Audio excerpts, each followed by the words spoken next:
look what Sundar does. Oh, a great way to go to 50, which is warmly applauded by his teammates. Oh, that's popped up into the air and it's caught by Jos Buttler. Well played, Jack Leach. That's out, caught at slip. Lovely turns and bounces. Excellent cricket from Jack Leach. Ben Stokes makes catching at slip look, well, very easy. Anderson goes in. Ishant has flipped this up in the air and will be caught by Ollie Pope at short leg. 2 slips and a leg slip in place. It's edged. Oh, what a catch, Ben Stokes! What a catch. What a catch! India have been bowled out for less than the follow-on target, 337. Well, we're about to get underway, and the first over is bowled by R. Ashwin, and he's taken a wicket. He's spun it past Rory Burns onto the outside edge, and it's caught by Pujara at slip. This is the classic, isn't it? This is the oohs and ahs. This is the vultures round the back wanting to feast on your carcass. I'm not surprised. I'm very, very pleased and happy the way the England batsmen have gone about their job. And as soon as Steve Harmison says that, Sibley comes forward, inside edge, and he's caught at leg slip. Well, before I let Gareth Batty come in here, I'm just going to go outside and put my size 12 straight into my mouth. Here comes Ishant. Big in swinger, LBW. Up goes the finger. That looked absolutely plumb. R. Ashwin continues, and what a reverse sweep from Joe Root. He's hit it beautifully. And Stokes drives that really hard down the ground. It goes in the air over mid-on, really like it's come out of a gun. Oh, bowled! Yes, yep, beautiful off-spinning. Terrific stuff from India here, trying desperately to stay in this game. And that one is trapped in front. Up goes the finger. LBW was the appeal, and Joe Root's been given. Down the wicket goes Jos Buttler, and he's smashed it straight back over the bowler's head, and he's cleared the boundary by 10 metres.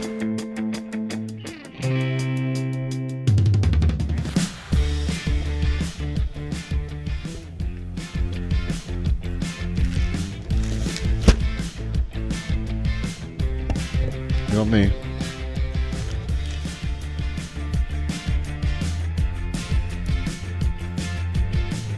Once more, everybody, to a fascinating test match. We're in the TalkSport studio, 17 floors up here. We look down over a proper winter scene, all the tops of the buses and the very few cars that are about, the pavements, the roofs, all covered in snow, though it's melted a little. We were in here pretty early this morning, about 3:15, and the snow was falling then. The river looks cold. However, in Chennai it looks warm, and from England's point of view it's getting hotter and hotter, because there's been some tremendous batting, a good fight back by India as they look to take wickets. Jos Buttler's still there, unbeaten with 14. He's played some good strokes with Ollie Pope, who has done much the same actually with 18, after Joe Root sprinted along, made 40 in 32 balls. There's an interesting point made by Neil Manthorpe, who was commentating at the time. He was referring to Root's 200 in the first innings and the quality of that innings, but also the breezy way in which he gave England acceleration in this innings, and just how important that was in the point of taking the game away from India. If he'd got out quickly, or if England had got stuck, it would have given succour to India's sense that they might be getting back into the match. But now with such a big advantage, England are 360 in front with 5 of their second innings wickets in hand, you'd say that they were controlling the game very comfortably. My guess is that they've got enough runs now. I suspect Joe Root would want to be 420 in front before he considered declaring. The key thing will be to give himself time to bowl India out, and he'll need the best part, I would say, of 4 sessions, 3.5 sessions minimum, to do that. But yeah, it's nicely set up. It's been an absolutely superb test match. Yeah, well, I've got Darren Gough and Jarrod Kimber with me. I'm going to go to Jarrod first, actually, because he knows so much about this stuff. As I say, 59 runs, it takes England's advantage to 419, which would be the highest run chase in the history of Test match cricket. You were just talking about the South African run chase going on in Pakistan. We talked yesterday about the brilliant West Indian effort against Bangladesh. We're in an age, primarily I think because of the way people have learned to bat in T20 cricket, the ability to chase down scores that you never once imagined were in reach. We're in an age where batsmen, teams, see all things as possible. Yeah, I think fundamentally the way that we bat is different. If you look at Pount's innings yesterday, he was hitting out of the rough, which we're all told when we were young never to hit out of the rough, and he was taking a long on from first ball. And in the old days you wouldn't have even had a long on first ball, let alone taking him on. So I think the way that batsmen play the game is fundamentally changed. I still think that part of the reason we're getting so many extra chases is there's just so many more tests being played now as well. So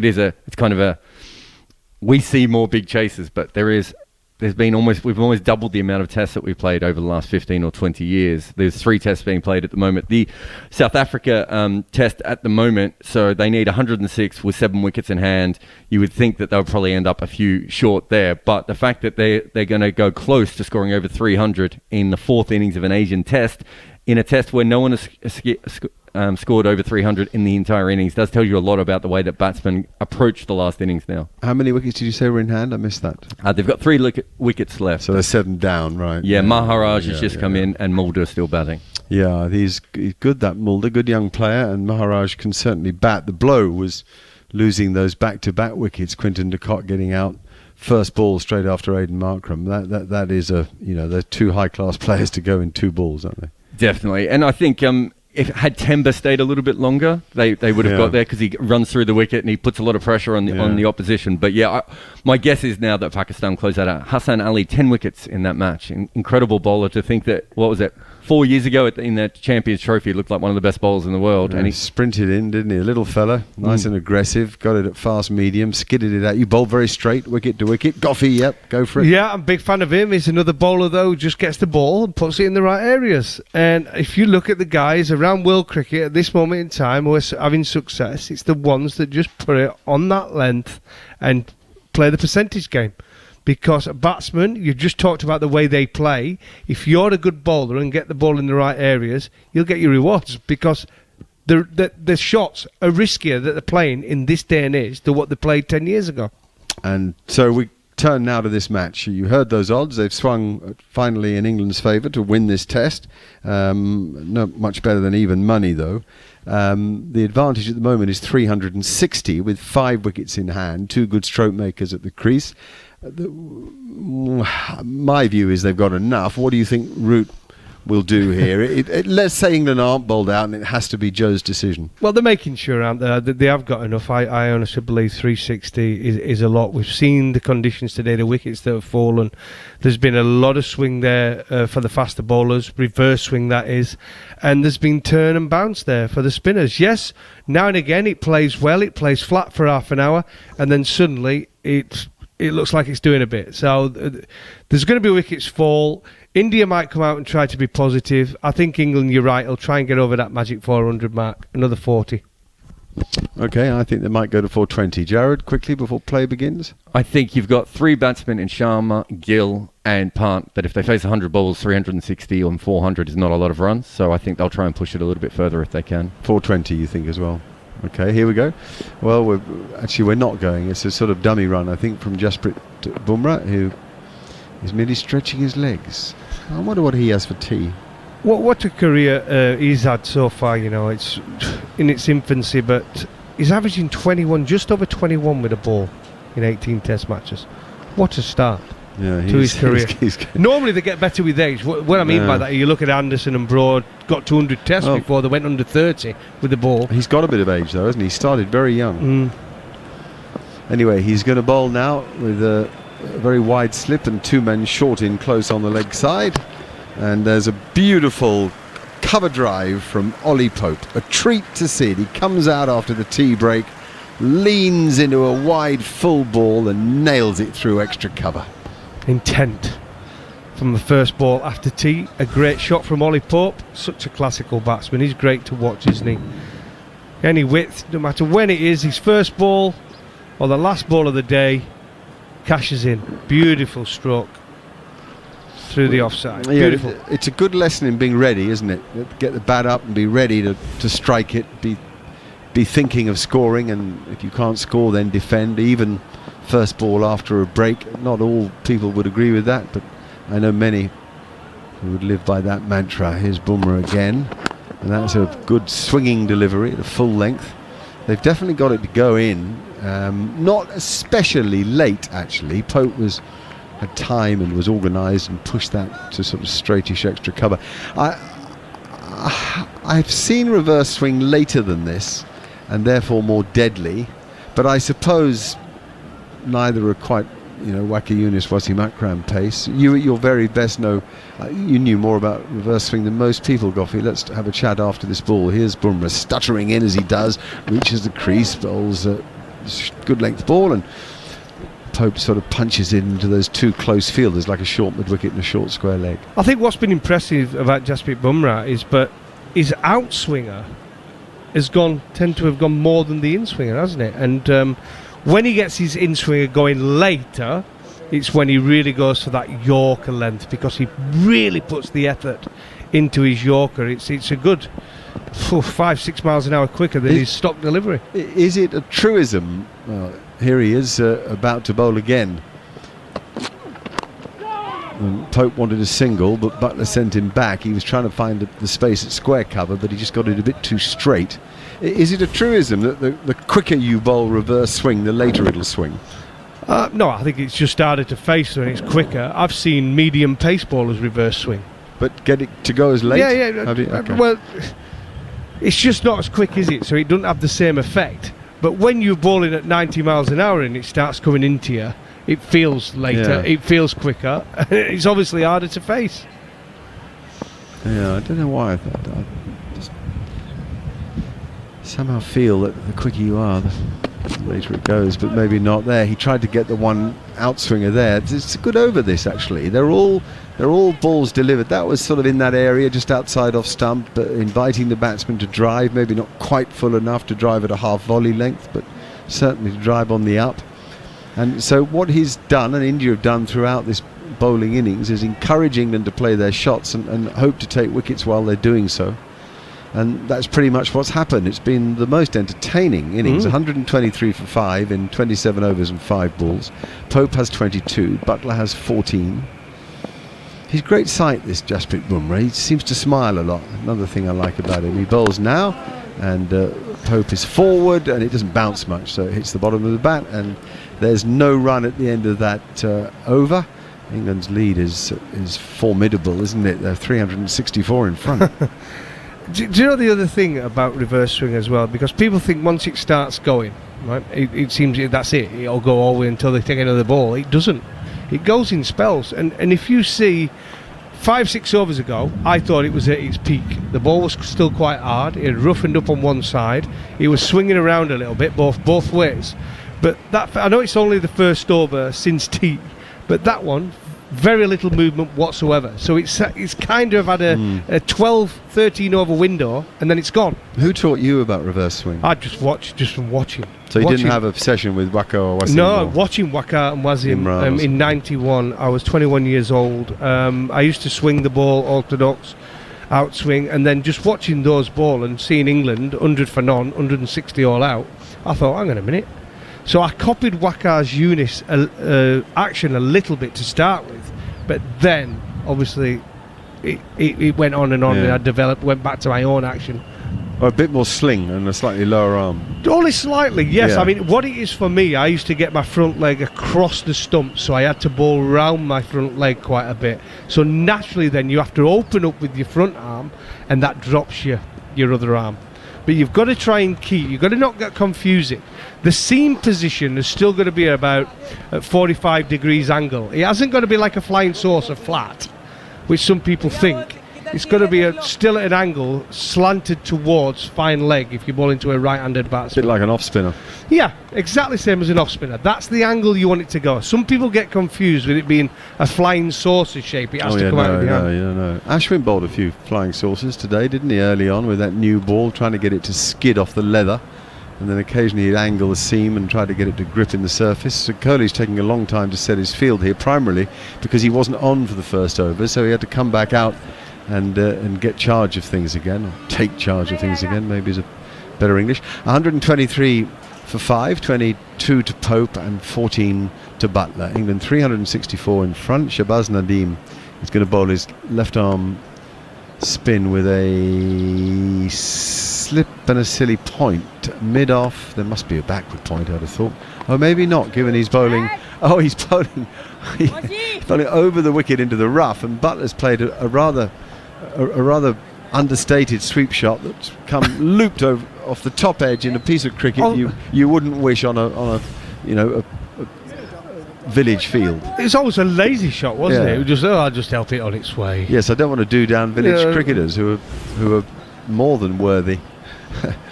It didn't look like a test match moment, and nor does that. Amazing as well. What happened there? He bowled it in the line of the rough, so well outside off stump from round the wicket, and Pope just walked across to the line and went down on one knee and reversed it, sort of upper reversed it. I can't remember. Oh no, he edged it straight down. Yeah, Oh he my looked goodness at me, upper it just reverse. did it. That's certainly what he was trying to do. He was trying to scoop it over slip. That was mad. He does it again. Oh, now he's hit it way in front of square. An incredible shot, really. That's the reverse slog sweep all the way along the ground. Absolutely brilliant. And listen, he's trying to stop them scoring runs quickly, is he, the captain Virat Kohli. He's got his left arm spinner to ball into the rough. But Ollie Pope's just going to play left-handed now. That's all he's doing basically. He's swapping hands, reversing it.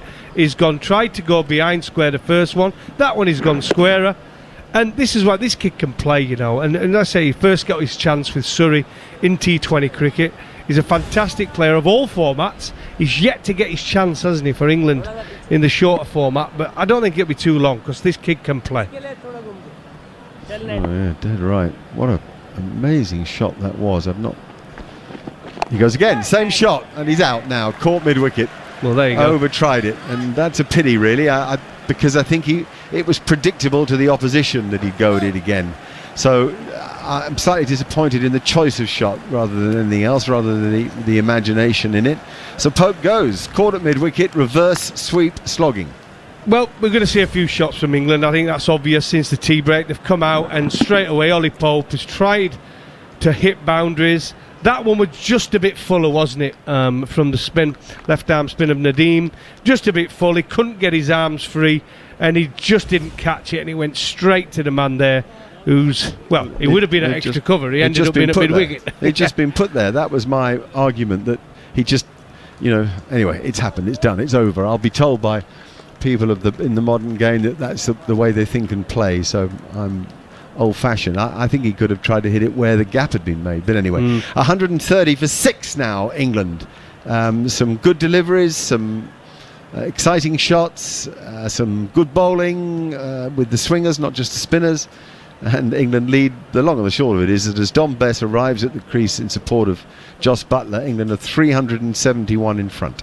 I'm going to say to you, Mark, it must be a strange feeling for someone like Jos Buttler as well, because he's playing one test match, right? And then after this one, he goes home until the one-dayers. So it must be strange for him as well. He's gone out there. This could be his last innings in the test series. He's in a position where he can play his natural game. He's been given a licence. So I'd like to see him play a few shots, because if he gets going for 20 minutes, we're in for a treat, aren't we? Yeah, I must admit, I'd like us to get past 400. Although I think we've got enough runs now, I think 400's a nice lead. Well, we should get that. It's 29, isn't it? 29 more runs? Okay, well, let's see. We'll get it if Jos Buttler stays in, and we might not if he doesn't. I think it's as simple as that. You know who's to come? Can you quickly name who's to come? Jack Leach, Jofra Archer and Jimmy Anderson. Yep. Just a little frisson of tension here. And Jofra Archer is on a pair. He is too. And like everything else in this match, it's just a real pleasure to watch it. The cricket has been dynamic and therefore attractive, and it's mainly been in England's favour, which of course is exciting to see on the subcontinent.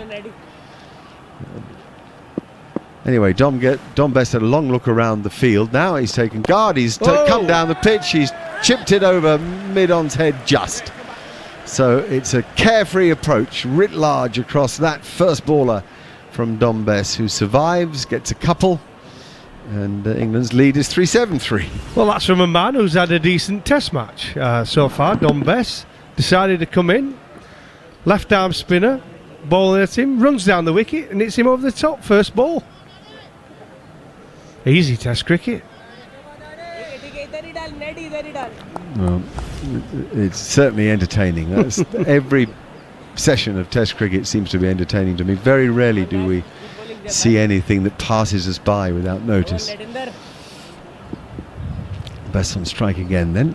In comes Shahbaz Nadeem, and that's nicely bowled and nicely played. Just very calmly pushes it to square leg for a single, and the end of that over. The lead 374. What we haven't seen, if we're honest, is much really big spin and bounce. You know, many explosions from the surface that's burst and the ball's literally been unplayable. It's just the odd one, isn't it, Mark? I mean, what we've seen is, but it's a pretty flat pitch, really. Let's be honest about it. There looks to be a lot of rough around there. This morning we didn't see hardly any turn whatsoever, but same as yesterday, as the day's gone on, we gradually see the odd one gripping. We gradually see the odd one going through the top of the seamer. We might see a little bit of turn and bounce from England, because I think England will be more attacking and they'll probably bowl it a little bit slower, especially Jack Leach. He tends to be the slower of all the spinners that are on show in this Test match.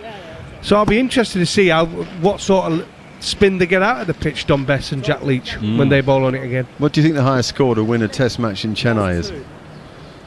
Whoa, 280? 384 for 7 by India against England back in 2008. Kevin Peterson's tour. I'm pretty sure that was one of Sachin Tendulkar's great innings. But listen to this, Goffey. What's the next highest score? 280. 160. 160 is the next highest score. Bess on strike. He's got to watch out for this in-swinger from Bumrah, who bowls him an out-swinger. It's a great delivery. Wow, perfect length and line, and it passed the outside edge. Yes, so other than that brilliant run chase by India in 2008, 384 for 7, considered one of the great performances. Nobody else at Chennai has got more than 160 to win in the fourth innings. Listen, we're going to be nervous because England are in a position now where people still think, because the way modern day cricket's played, but India could still get there. There's always going to be that doubt in your mind, but realistically England from this position should win the game. I mean, we would be having a big discussion on how badly England have bowled if tomorrow we're sat here and India are a few runs away from winning the game. That's what we'd be saying. We'd say, or someone's played a great innings. Yeah, but still, I think realistically, with the bowlers we've got on show, we've got what is it? I mean, they're going to be chasing a big score here. England should win this Test match. Oh, no, as I say, I think we've got enough now, but I think we'll want 420 if he could get there. It's a full toss and actually defended by Bess. And the reason you might think, why doesn't an international player look to score off a full toss? Well, with Bumrah, you pick up length quite late because of his unusual approach and action, and with reverse swing, if you're really thinking well, you're not trying to pick the bat up too high. So on that occasion he was looking to punch the full toss and he didn't find the gap. And stay leg side. If Bumrah's looking mainly to bring it into the right hander, you're looking to stay leg side, get that front leg out of the way. But that's why he's so skillful, Jasprit, because he can bowl that outswinger as well, and then that makes it very difficult. It hits him on the pad, the in-swing taking it well down the leg side, so more exclamations than appeal from the Indians. Another smile on the face of Jasprit Bumrah, who's there's great urgency about him. He never hangs around. He walks swiftly back to his mark, turns, gets ready to bowl, gets on with the game, seems polite generally, kind to the opposition. To me, the spirit of cricket is very much in Jasprit Bumrah, which is such a nice thing to see. He's always got a smile on his face. I'm with you, Mark. Fantastic cricketer. Here he comes again, stuttering in, bowls now, and bowls pretty straight, but with the angle of that in-swing, Bess can work it leg side, so he just jogs a single, which will bring Butler to strike for the first time since lunch.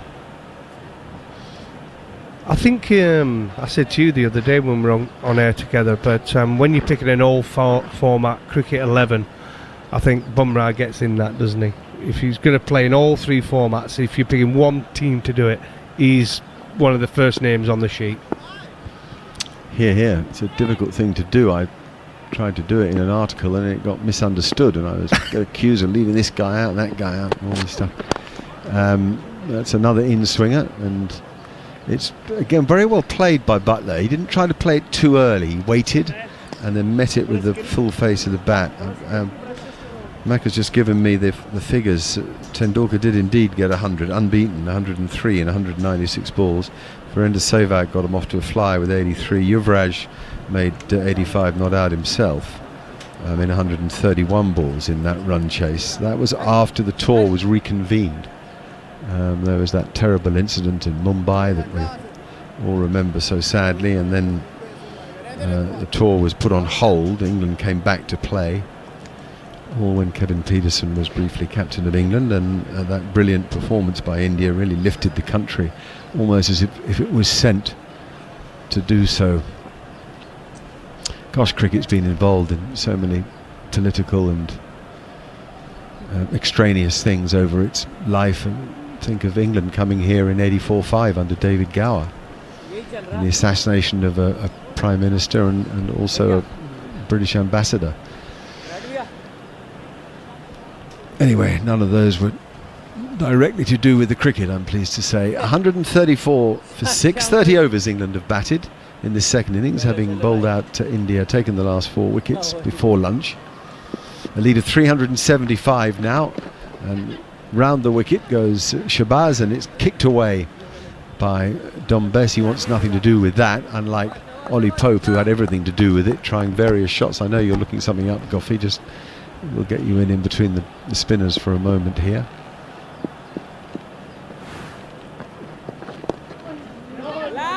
Do they get a single here? No, they decide not to, I think. I heard someone say no run, but the camera didn't take us back to the players. We're welcoming all our TalkSport listeners. Good match for Andrew Strauss there. Look at that, 123 and 108 in the game. So, in fact, as that's kicked away as well, pitching outside leg stump by Bess. In fact, only in this game has Root become the only Englishman to go past Strauss for runs scored in an Indian Test match. Wow. Yeah. Or Test match in India, perhaps I should say. That's the game we're talking about, by the way, if radio listeners aren't aware, because they've just put it up on TV. They must have been listening to us. India winning by 6 wickets against England here in Chennai in 2008.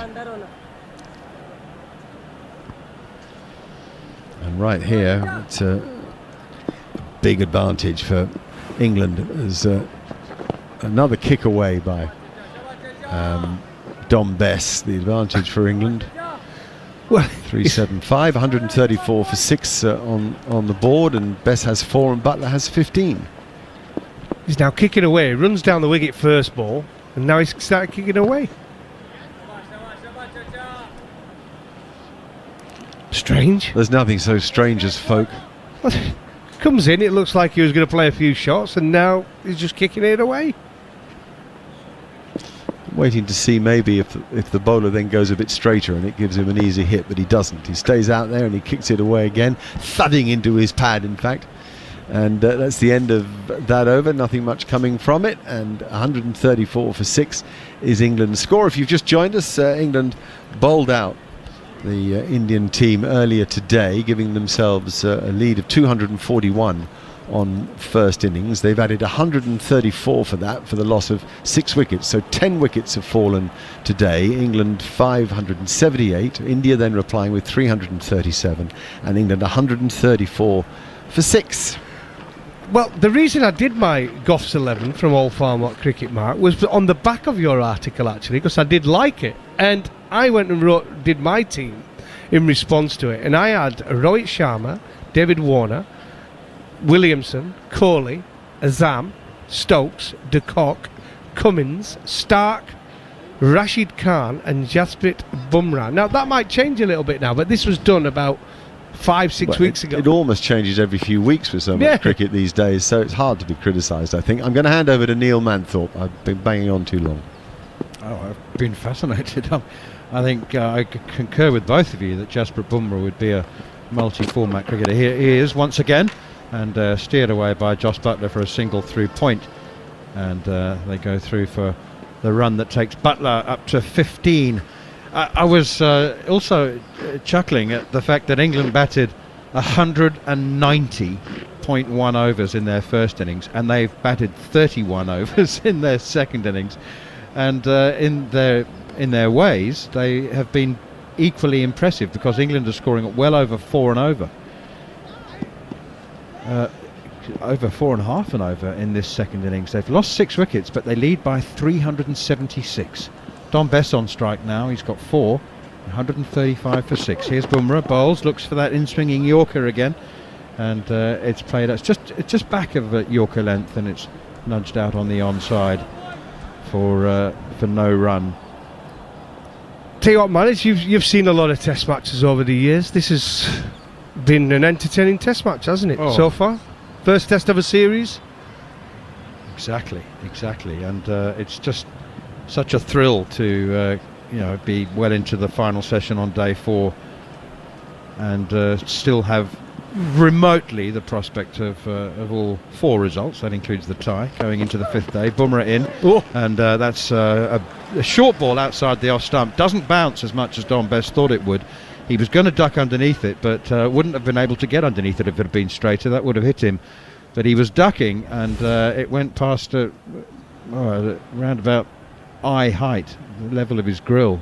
Yeah, not as much bounce as he actually thought there, was it? And like I said, it's too paced. There's no doubt about it. There's a bit there for the bowler. You'd rather bowl on this pitch now than you would have done on that first 2 sessions on day 1. So that tells you a lot as well. I mean, winning the toss in these conditions is hugely important.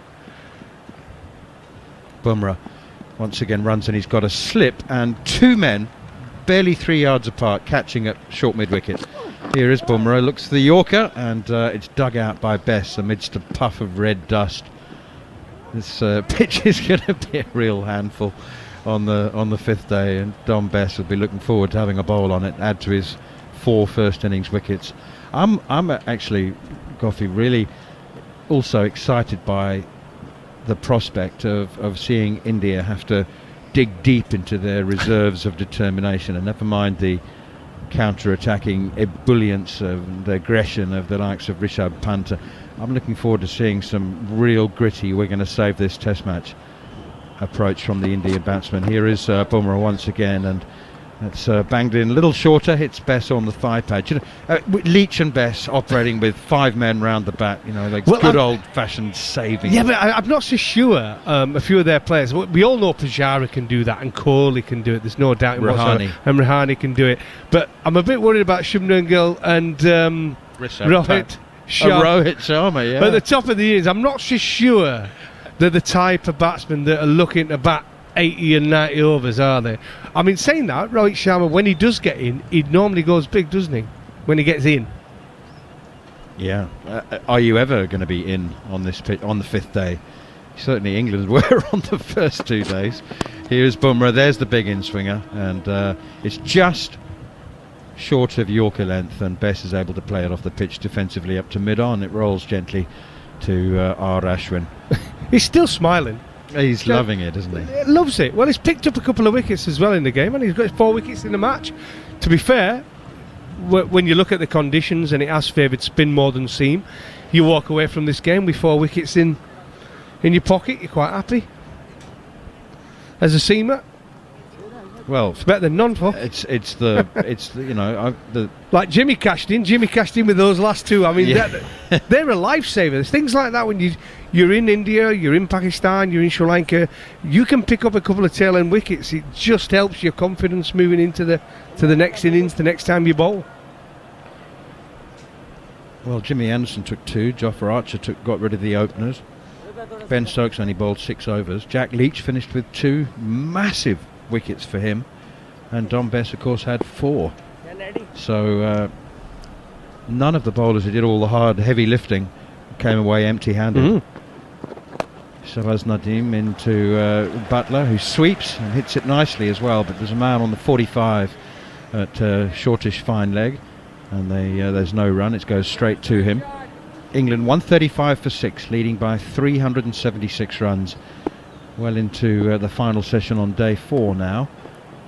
And Nadeem is in once more, bowling into the rough outside leg stump, and it's swept this time successfully for a single down to Ishant Sharma at deep backward square leg. Are you surprised we're not seeing Ashwin on as well here? Do you think he's resting him now and thinking he's got to a point where he has had injuries, hasn't he, with his back and stuff like that, and probably saving him for a test match in another 4 or 5 days on the same ground?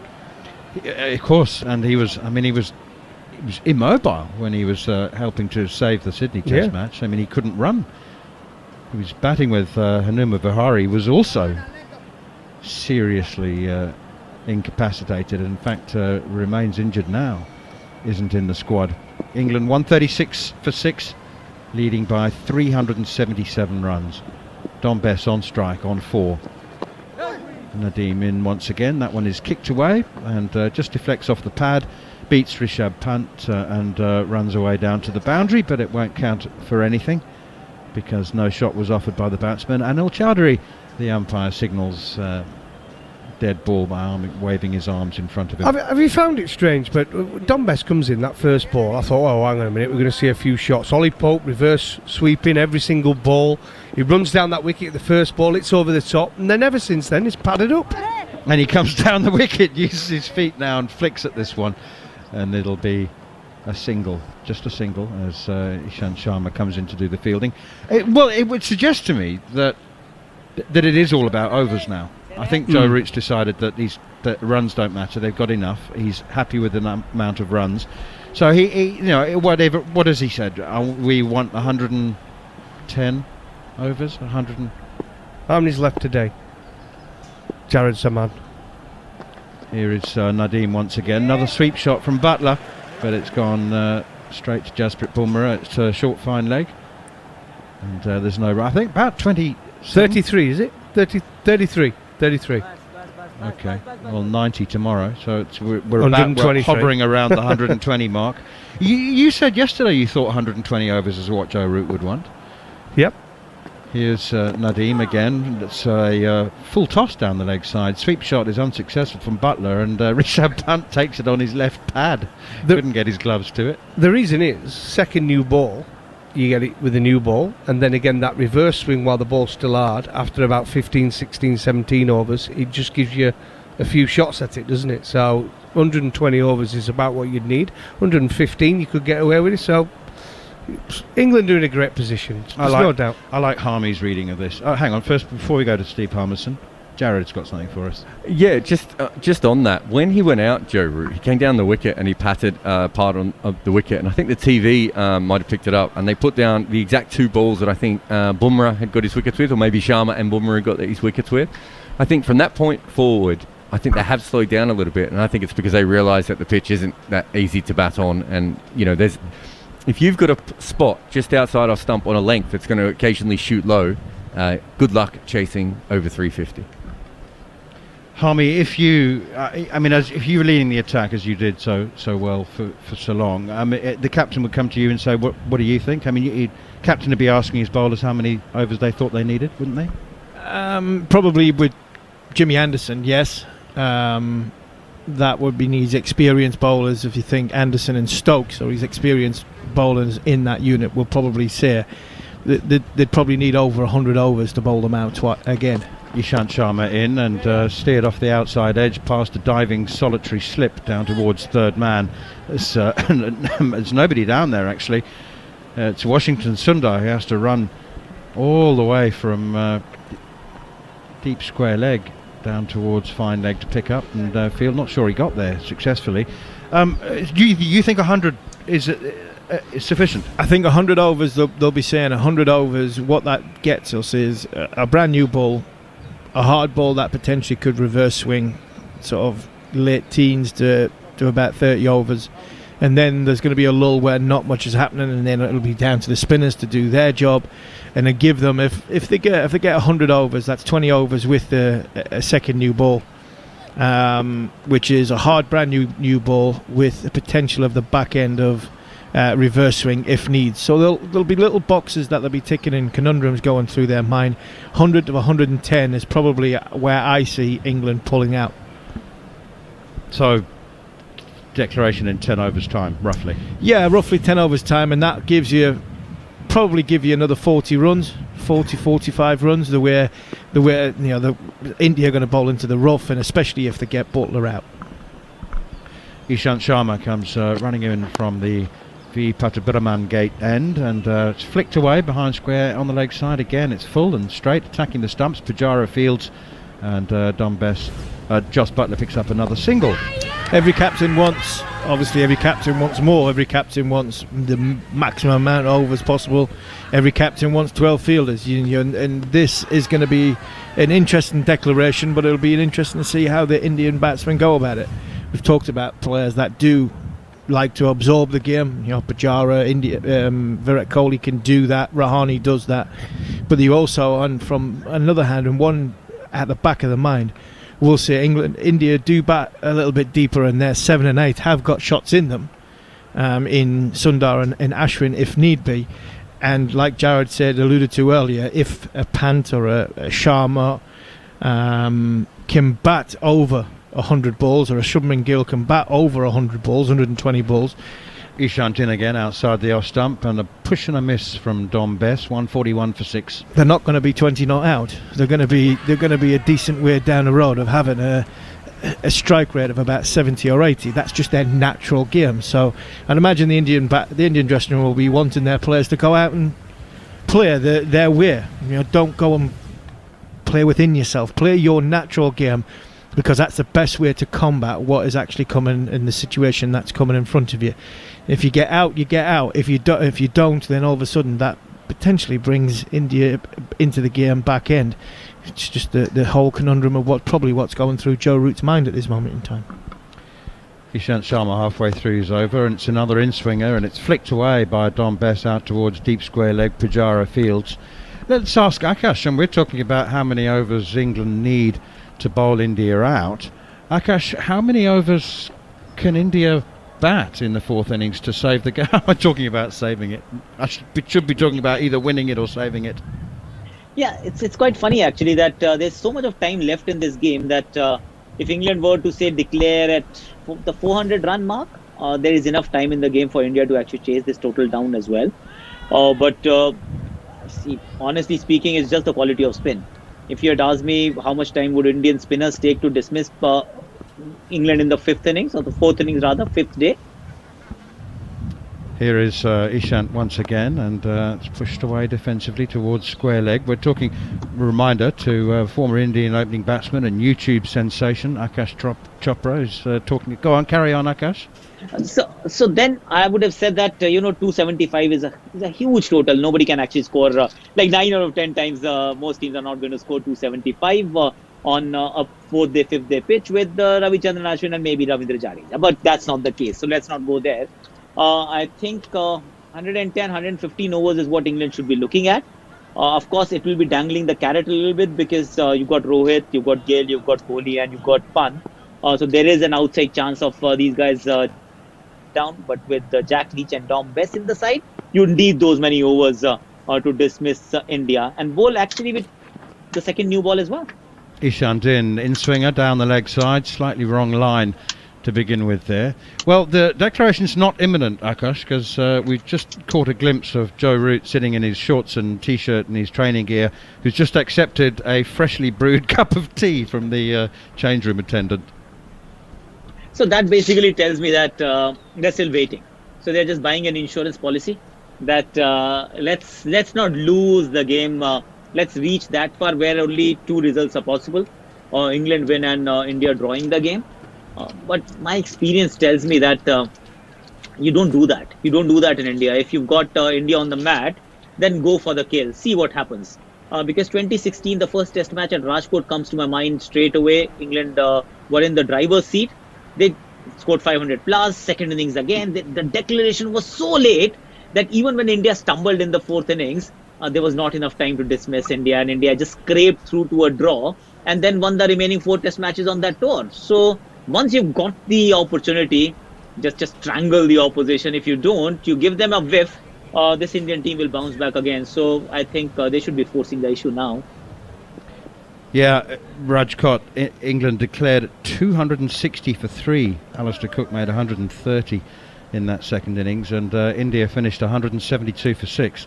And I think almost everybody said after that Test match, Akash, that England had been too cautious, hadn't they? Exactly, and you think that opportunities are going to arise, and this is just the first test. This is India. If you won't always win the toss, you won't always get to 570, and if that's the case, whenever you do, make sure that you make it count. And with Dom Bess and Jack Leach, I think you need more overs.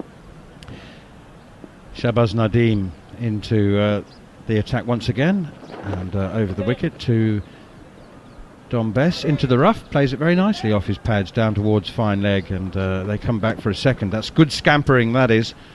England 144 for 6. Well, there you go, Steve Harmison. You and Akash Chopra bang on between 110 and 115 overs, you both said. Yeah, they're going to need, I think, because of the inexperienced spin bowlers that England have got, they'll probably want just that little security, that comfort blanket of having the second new ball just in case they need it, of Archer, Anderson and Stokes.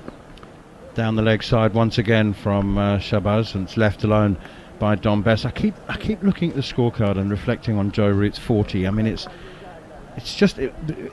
such a different innings to his first innings, glorious, always to be remembered 218.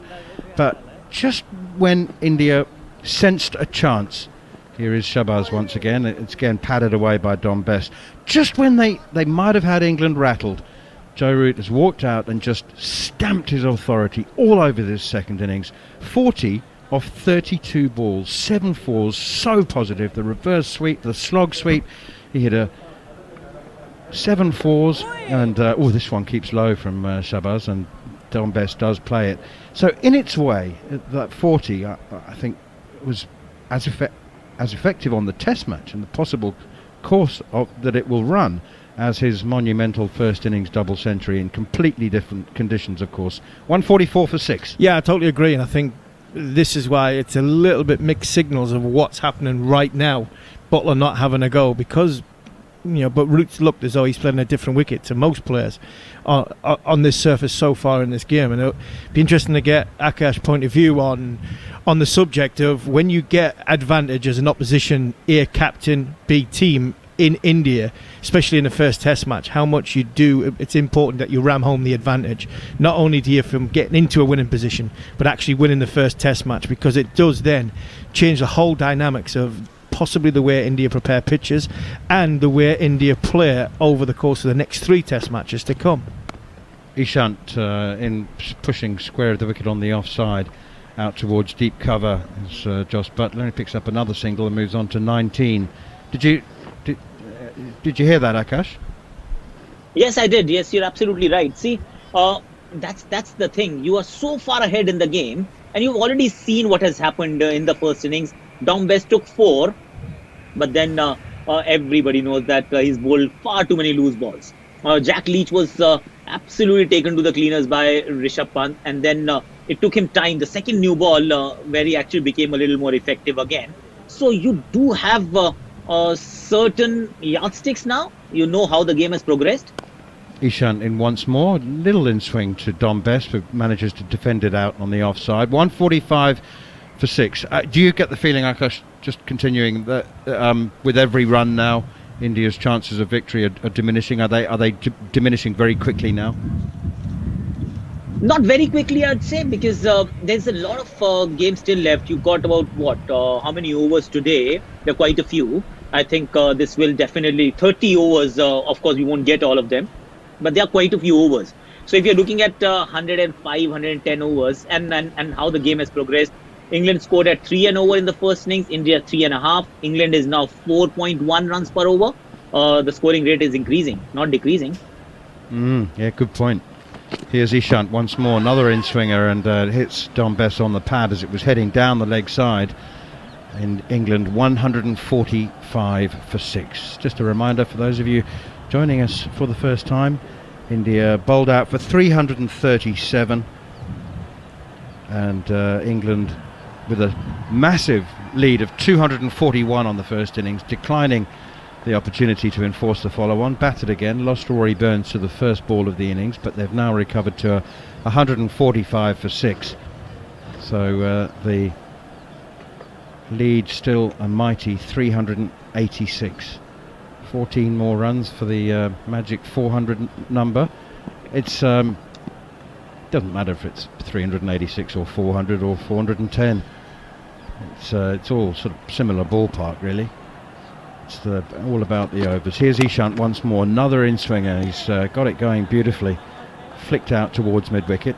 Akash, how come India barely got any swing in the first innings? Is it all about the ball? Is it the stitching? I mean, they're swinging it both ways at will, Jasprit Bumrah and Ishant Sharma in the second innings. You know, ball obviously gets scrubbed up quite quickly in this second innings, or rather day 2, day 3, end of day 2, day 3, and moving forwards. I think what India did in the first innings, and they missed a trick there, was that they put too much sweat on the ball. And the moment you start putting too much of sweat, because saliva is not allowed, and sweat is a little heavier than the saliva, you know that the ball is going to go soft very soon. Driven down the ground now, and it might just be mid-on. In fact, it's fielded by Jasprit Bumrah. And so when you start putting, that was my just observation, that when you start putting so much of sweat on the ball, on this SG Test ball, it goes soft too soon, and too soft too soon, and then it just does nothing. So there was no bite, there was no swing in the air either, and just did not work for Team India in that respect. So they've taken some time to get used to this new SG Test ball, and in that respect, I think English bowlers did a lot better than what the Indian bowlers did in the first innings. Here's Ishant.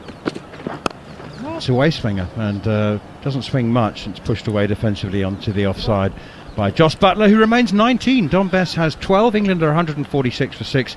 That's a cute observation from Akash Chopra. I certainly wouldn't have picked up the fact that India had over-dampened one side of the ball, but England lead by 387. Another word from Steve Harmison, and then it'll be Andrew McKenna for the next 20 minutes. Yeah, man, as also, and Akash, I also think that the surface around the actual playing surface, the strips around it have getting a lot drier because of the Chennai sun over the last 4 days. The outfield's got a little bit more, it's browned up a little bit, so there's a little bit more rough areas for the ball to scuff up on. First sort of day and a half, the outfield looked green grass and lush. Same around the pitch areas, looked a little bit lush, trying to keep the potential of the second Test match wicket right. And I think because of that, it didn't scuff up as much early enough, and there was no real reverse swing that. Hence, with an extra element of more sweat on the ball, I think all that is why we didn't get the sort of movement we've gotten so far in the second innings. England 146 for 6. 36 overs of their second innings have been bowled. There are 30 overs left in the day, so 120 overs nominally in the match. Of course, you take 2 off if there is a declaration. That is where we are at the moment. England lead by 387. Don Bess takes a pace or 2 down the pitch to Ashwin to make the first delivery and push out on the onside. No run. I guess there are a few, just looking at social media, a few people I think are a little bit surprised by England's approach, bearing in mind as Bess goes in and gets one that spits and turns and bounces at him, he drops it down at his feet and there's no run. Bearing in mind that straight after tea, Ollie Pope came out and played all sorts of shots, and now that they're sort of closed down, but as the point's been made, it's the timing point of the declaration now rather than the runs on the board. Bess has come in to meet this on the half volley. Shubman Gill will field at mid-wicket as Ashwin bowls another, and there's no run. Yeah, it's easy saying come out and all guns blazing and go out and smash it, try and get 8 and over, but there's also, you've got to do that, and it's good enough to do that as well. Bess turns this from Ashwin onto the onside and there's no run. Ollie Pope, Jos Buttler to an extent is a little bit low on confidence. We're just talking to Gareth Batty, is he playing for his career? But I think them sort of conversations have now gone. Ashwin is in, swung into the leg side by Best. There is a fielder sweeping up on the boundary, so it will be just a single. 148 for 6 is the total. No, 147 for 6. They've already put the run onto the scoreboard. The lead 388 here on TalkSport 2. And I think Josh Butler now, he's going home after this Test match. You've got to remember. So he wants to. He would be desperate to get England in a match-winning position and not give something away, and maybe he's opened the door for India. Let's be fair. When Josh starts playing shots, we'll know that we're closing in on the time of the declaration.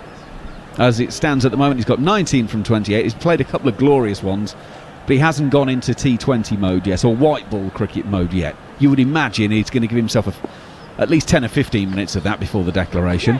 Butler goes and tries to play a sweep that turns and bounces, goes down the leg side, and Rishabh Pant might have copped for that one actually in the grill of the helmet as it turns and bounces. Akash, there's plenty in this for the spinners now, isn't there, as we saw that one turn and bounce, and that is going to be what determines this game.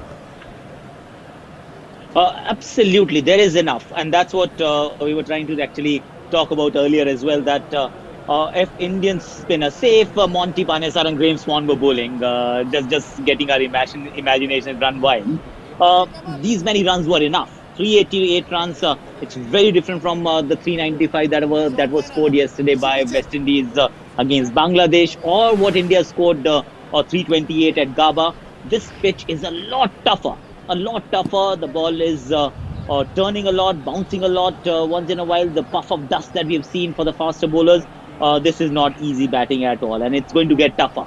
So once that's the case, the spinners, the two spinners, Dom Bess and Jack Leach, they do hold the key. If they're able to dismiss a few batsmen, and they would need to at least 5 or 6 of them, and then you can expect Jofra and Anderson to chip in with a couple of wickets each and maybe one for Stokes. But the majority of damage has to be inflicted by the two spinners, and that is perhaps one of the things that is playing on England's mind as well.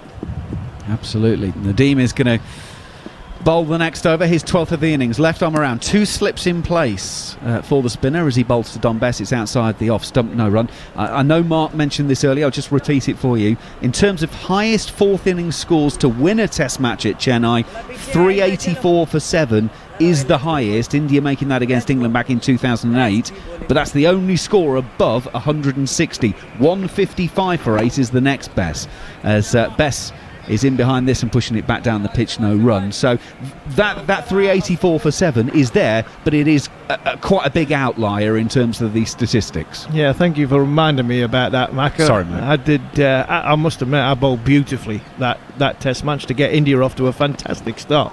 Bess has come down the pitch, and well, he might have got an edge on it. He's definitely been a mis-stumping, because even if the keeper Rishabh Pant hadn't taken it cleanly, Bess had come a long way down the pitch. He got big on him, wasn't able to take it. No, he's missed that by quite a long way, and Rishabh Pant wasn't able to take it. It's actually been taken by Ajinkya Rahane at slip. As it turns and bounces, there is another opportunity going a begging. In goes Nadeem, and it's pushed out on the offside by Bess. Now they're thinking about a single that's not there, and there's no run. It's all suddenly started. To be fair, even the biggest critic of Rishabh Pant will say that was a hard chance. That bounce that nearly went over his head. Yeah, so good job. He's got a helmet on, and he needs a helmet on for what's just happened there. That was a tough chance for Pant. Nadeem is in, and Bess is pushing this up to mid-on. The bowler will intercept, and there's no run. Jared. I was saying yesterday that 34% of stumping chances have missed Harmy, and that was one missed by Rahane, who took the ball at slip and then flicked it back at the stumps. He was nowhere near them. But very good thinking from him. He is the best slip fielder in the world to spinners.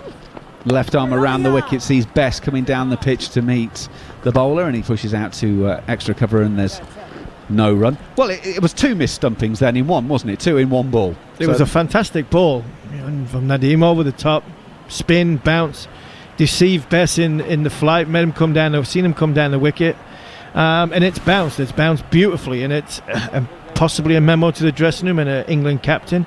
As much as Akash is saying that India don't rate Bess and Leach as probably as highly as Swan and Panesar, there are elements in this wicket which will even encourage that England can get over the line with the two spinners that they've got.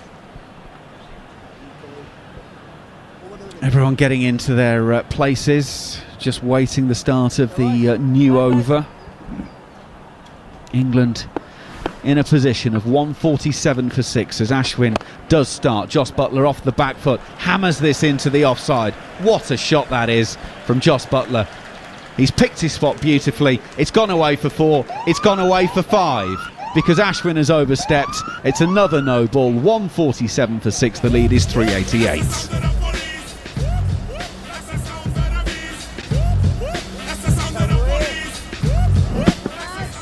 And Mr. Whippy's popped in again. It's again Stephen Fetchit bowler's bat. You can say what you want and defend them as much as you want, but it is criminal. I know it's the police, but it's criminal for where the bowl from. Buttler is turning this one on the onside, and there's no run. They're closing in on their best/worst, if you see where I'm coming from in terms of no balls, India. I'll tell you that after this delivery from Ashwin. Buttler playing forward quietly, no run. The most India have bowled in a test match is 39. That was against West Indies in Antigua in 2006. Most at home is 35 against Australia in Delhi. That was back in 79-80. Imagine in 79-80 if the third umpire was calling them how many there'd have been. Buttler turns it onto the onside, no run. So there was 20 in the first innings, and I think that is now 8 in the second. Just check on that one. But, they are racking them up. 7 in the second so far. Buttler deep in his crease as Ashwin goes around the wicket, and there's no run. So 27 no balls. We've just seen a picture of the England camp in the England dressing room, or the balcony. Joe Root still in his training kit, still doesn't look as though he's unmoved. Ashwin around the wicket. Buttler goes on the sweep. That's got to have pitched outside leg stump. They're appealing for LBW, and very quickly abandoned that one. They do still have a review left. Virat is having a bit of a conversation. There's 5 seconds left on the DRS countdown clock. You get 15 seconds to decide whether to review or not, and they're not going to review that one. I think Virat Kohli's asking Jos. He was murmuring something to Jos Buttler there. I'm just wondering if he was saying to him, "Did you hit that?"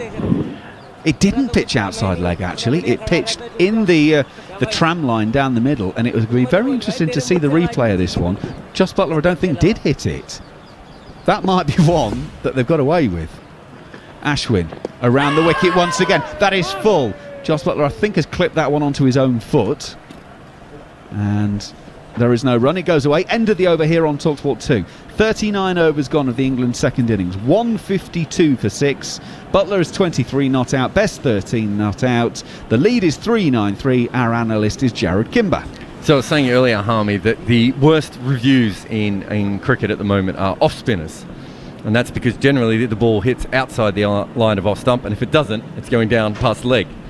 If you're bowling around the wicket, though, that's probably the best time for an off-spinner to be reviewing, because chances are it has hit in line and is straightening and is hitting. So they reviewed one earlier that was incorrect. That was the one I think they should have gone for. Yeah, I just wondered there, looking at Virat Kohli, he wasn't as enthusiastic as he normally is, and I just wonder if he's got his head on, he's got his batting head on. His concentration is just starting to sway towards what is potentially going to come next for India, which is a run chase. Nadeem will start the new over. He's short, wide. It's been dragged down a bit, and Bess has hit this into the offside. And who is that chugging after that in the outfield? That should have been cut off, and it rolls away for 4. Dom Bess goes to 17. Yeah, it's a good shot there by Dom Bess, but I think he's got 2 more runs than he should have here. I think it's Ravi Ashwin that's chased it, and if it is, and it is Ravi Ashwin who's chased it, I'll give him a little bit of slack, because this guy has bowled some overs in this test match. You know, Ravi Ashwin has bowled nearly 70 overs in this test match so far, and he actually chased that as though he was a 70-year-old, not a 70-year-old bowler. Bess pushes out on the offside now run. India have put a sweeper out onto the offside boundary now. England's lead is 397. And TV are now putting the technology onto that LBW shout against Jos Buttler. and it would have been hitting, and had they reviewed it, it would have been out. Nadeem goes in. Best swings into the onside on this occasion. It'll go away for 4. It lands about 2 or 3 yards inside of the boundary, and that is 2 fours inside 3 deliveries of this over, and England now lead by 401 runs. England 160 for 6 with that boundary. Yeah, 400 up from a lead point of view, and a fantastic shot. Good intent by Dom Bess. He has been coming down the wicket. Anything that's been thrown above the eye line, he has been coming down the wicket. But Nadeem just give him enough width outside off stump, and because it's pitching just outside off stump, he left arm around the wicket. It's not going to go on to hit the stumps. Gives him a chance to get his arms free. Nobody out in the deep.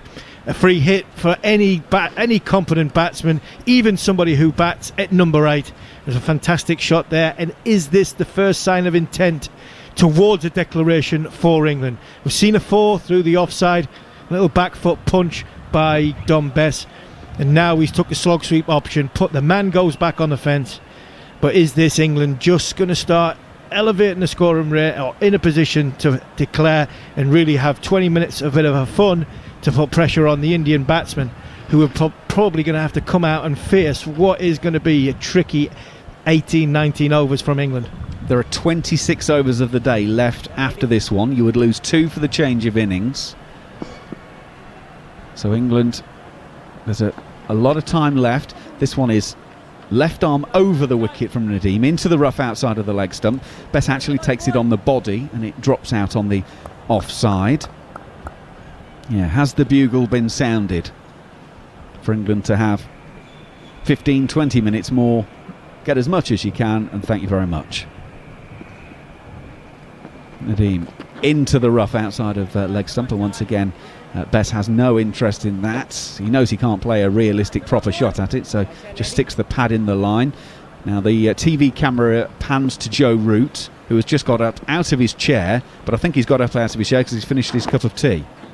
Bess getting one outside a leg stump that he gets in behind, plays French cricket, and drops it down in front of him. Now Joe Root, the breaking news, Joe Root has put his teacup in the bin and has walked off towards the dressing room. Is that the sign that Joe Root is thinking about going and putting the whites on? He's headed off into the dressing room area rather than into the viewing area. So Harmy, I think that tells us that we're getting closer to the time. 40 overs gone of this second innings, 160 for 6 here on TalkSport 2. Yeah, I think so, Macca. I think because Chris Silverwood's gone along with Joe Root, they've probably gone away from the camera, away from the spotlight, even away from his own players, just to have a quiet little chat, 5-minute chat, the conundrum of overs and runs, and what potentially could happen, and new ball, and when the new ball is taken, and for having the second new ball up their sleeve, all these calculations. Jos Buttler comes down the pitch to Ashwin, who's bowling right arm around, gets the pad out, and it loops up on the onside for no run. And then we might get a little message sent out to Jos Buttler to basically say you've got 15 minutes of fun, go and enjoy yourself for 15 minutes. Ashwin in once again. Buttler deep in his crease, turns it on the onside, gets it past Rohit Sharma, who's the man at short leg, and they will take a single. Harmy's moved out. Gareth Batty has come in alongside me for the time being. Are you getting the impression, Gareth, that this is, if you like, the start of the momentum moment for England? I don't think a momentum moment. I just think they'll just say, right, no, that's it. I don't think it's about runs anymore. 402. I purely think now it's just down to England taking the wickets. If they don't take the wickets, India have a very slim chance. Ashwin is in. Dom Bess is working this to Shubman Gill at mid-wicket. Breaking news, Joe Root has returned from the conversation with Chris Silverwood, and he's not in whites. He has returned to the viewing area and has sat down. We've kind of reached that point of the day at the moment where all of this is kind of newsworthy. Ashwin goes in. That's outside of off stump, slightly short. That's been carved through the cover region. 4 runs to Dom Bess. He's played that shot really, really well. He goes to 25 from 52 deliveries. The lead is 406, 165 for 6. Yeah, the great man Ashwin just starting for the first time to show signs of tiredness. Doesn't often drop short and back of a length, and he's done it twice in 2 overs now.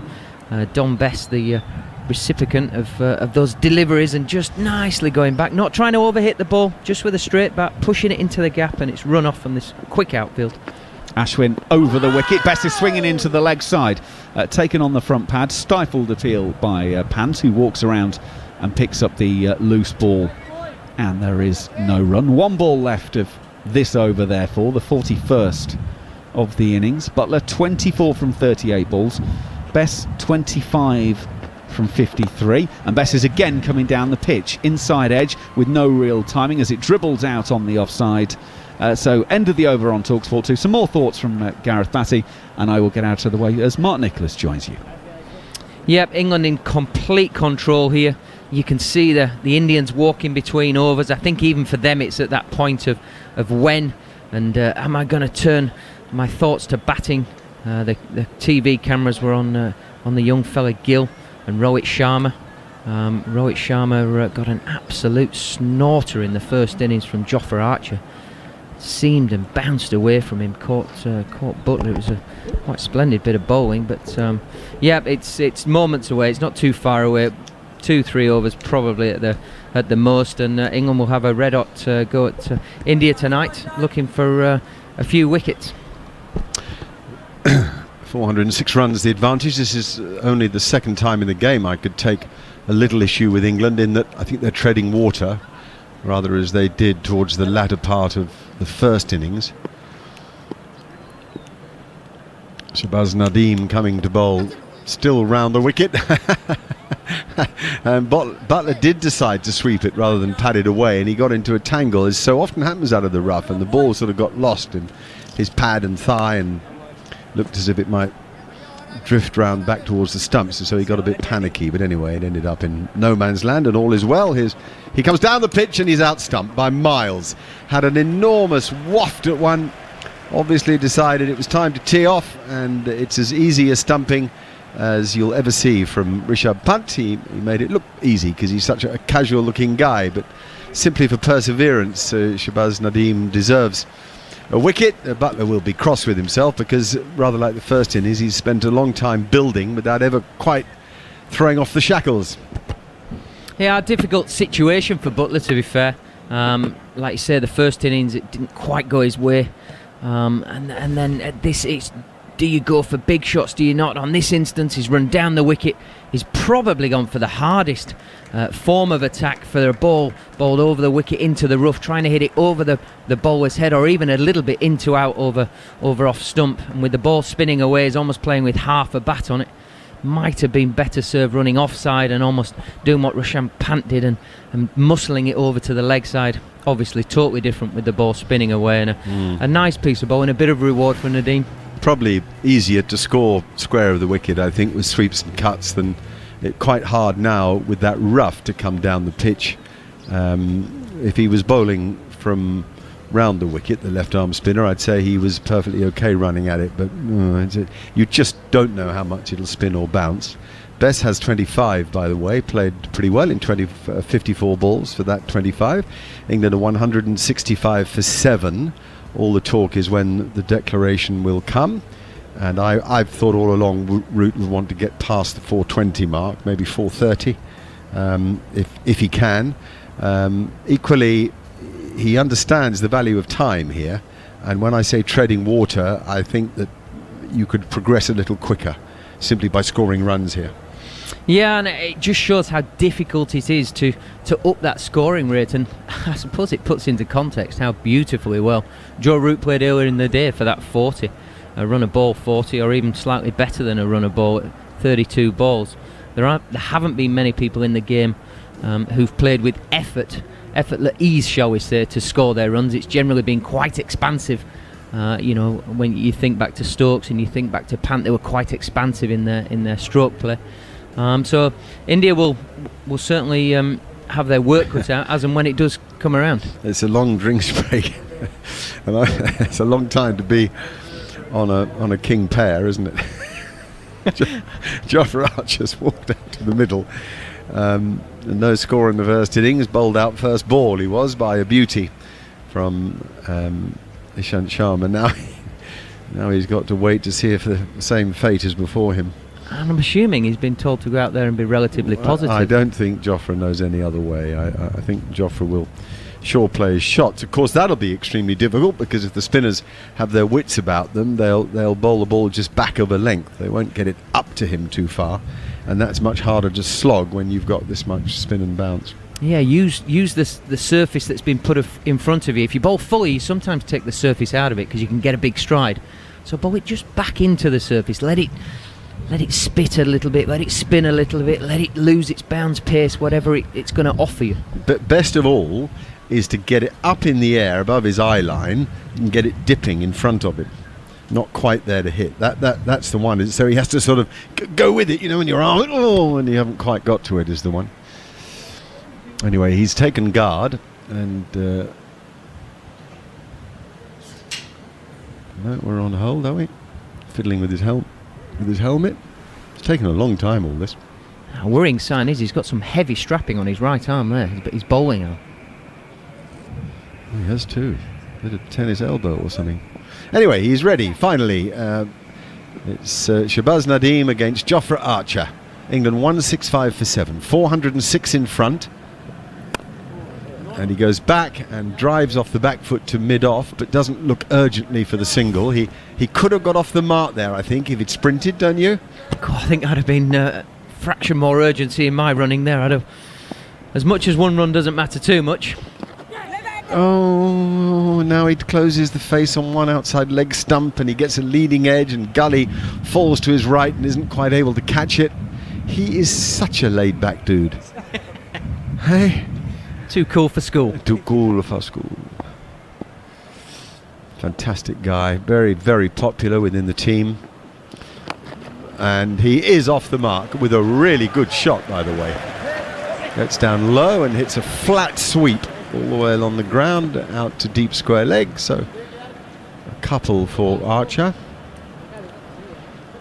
There you go. Absolutely no worries at all for Jofra Archer. Left arm spinner over the wicket into the rough, turning, bouncing. No dramas. Well, Play he's a sweep got, shot and off he see, goes. That natural eye, it's amazing. I saw it in the IPL. I saw him hit some huge sixes. There's no doubt that he's a talented guy, isn't he? He really is. Now he pushes forward, and that's the end of the over. 167 for 7. And we've talked a lot. I mean, we can bang on about the declaration, the timing of these things. It's simple. You want to give yourself... How long do you think it'll take to bowl them out? And you want a bit of headroom on however long you think it'll be. And that is then your decision. So if he thinks he needs a session and 15 overs, we know we're not far from a declaration. With about 18 overs left in the day's play, he'll be considering whether or not to declare. At the moment, he's not considering it at all because the next two batsmen in have, Jack Leach has his pads on and Anderson has whites on. So at the moment, they're thinking more runs, probably another 20. They've still got plenty of time. When you think you normally want the 2 bites of the cherry with having that second ball available for that last innings, there's still plenty of time when you look at it that way. Yeah, it's quite. It does make me laugh that we're looking at the England dressing room or the England viewing area now on the screen. Here's R. Ashwin again. He's bowled a fair few overs. That surely is out, is it? Yeah. LBW. He's walked in front of all 3. He's going to review it. Is Dom Bess.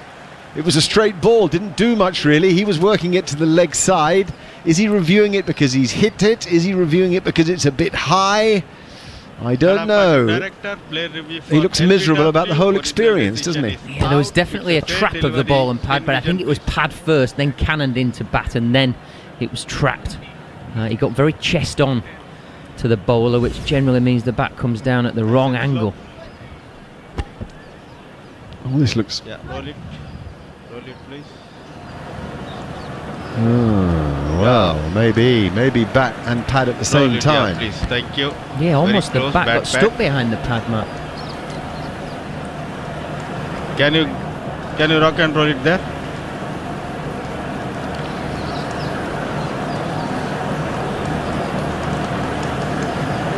Can you give me ultra edge, please? Obviously, third umpire not certain. We'll keep listening. He's asked for ultra edge, so he wants to see where the main reaction on the graph is. Bess is furious because his back caught in his pad. Nice and slow. Yeah, pad first. Ball tracking when ready, please.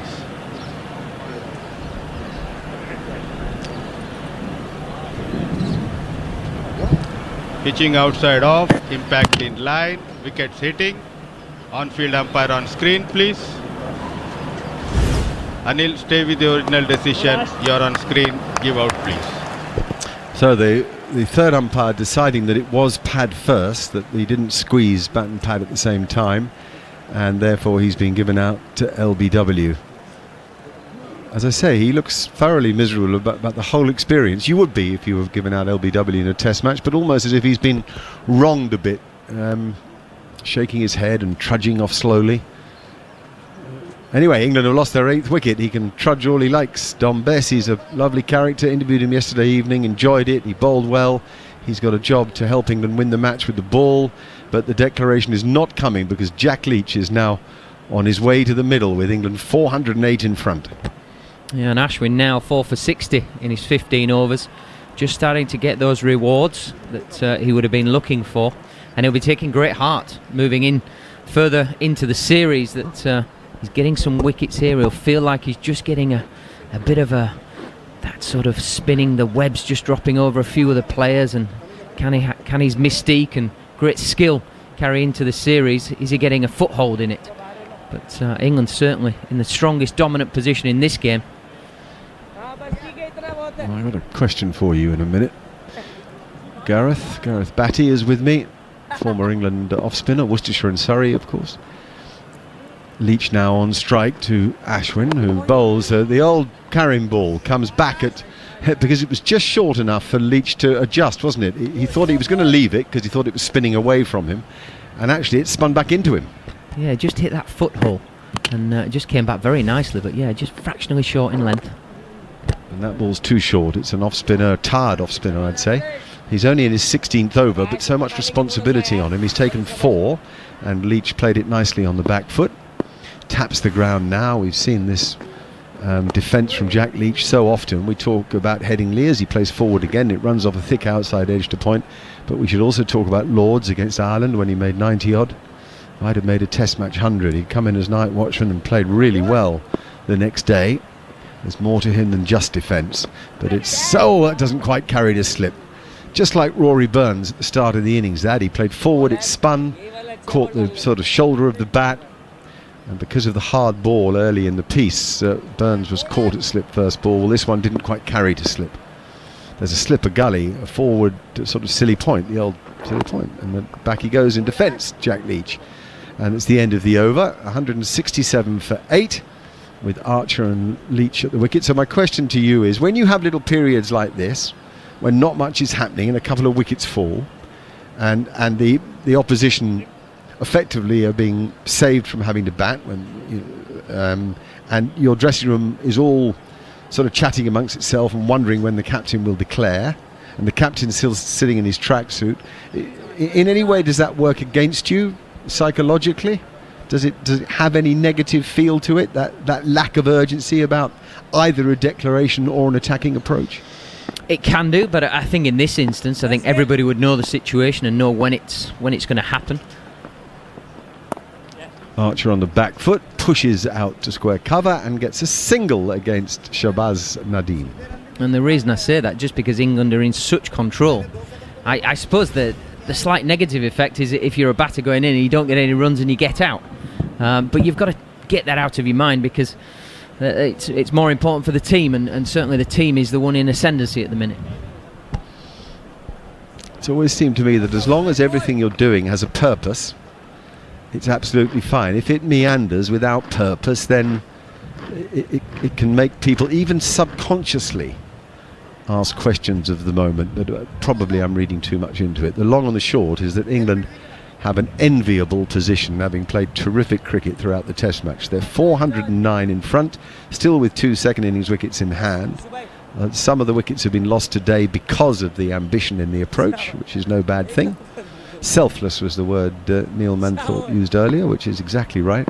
Now it's Leach on strike, to Shahbaz. He pushes forward, and the fielding is done by Short Leg, who moves just a few yards to his right. He's beneath the helmet, so I can't see exactly who he is.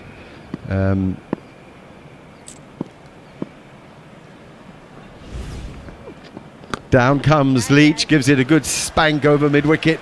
There's nobody back to catch that. Well, the one man who might have done is 20 yards for it and ends up escorting it to the boundary. So Leach, who yesterday suffered from Rishabh Pant doing exactly that to him, is now giving a bit back to Shahbaz Nadeem. Yeah, I feel for Nadeem here because he's actually bowled and deceived Jack Leach. Jack Leach was trying to hit that straight back over his head or wide long on at worst. Hits the rough, spins and gets dragged into that mid-wicket area, but it's the man who's bowled 70 overs in the game. He didn't have the engine to get there. Now, that comes off the thigh pad. I think it spins quite a lot on the back foot. Bangs into the thigh. I don't know whether there was bat involved there. Rohit Sharma's the man in at Short Leg. Not a position you'd normally expect to see. Oh, yeah, no, definitely. There was some glove involved as it went down onto the thigh pad, but it didn't carry to Rohit as it happened. Down he comes again. Leach looking to drive it through mid-off, but he gets a thick outside edge behind point, and the ball just dribbles to the fielder in the end. 172 for 8, a lead of 413. Leach has 4, Archer has 3. Down comes Leach, and he has another big wind-up, gets a thick outside edge. These are handy runs, infuriating moments for India. 4 it is, down to third man. England's lead extended further now. 176 for 8 and 417 in front. Oh, Jack Leach is going to have some fun. I'm going to give a bit back here. I took a bit of punishment yesterday, and rightly so. Go and enjoy yourself, Jack.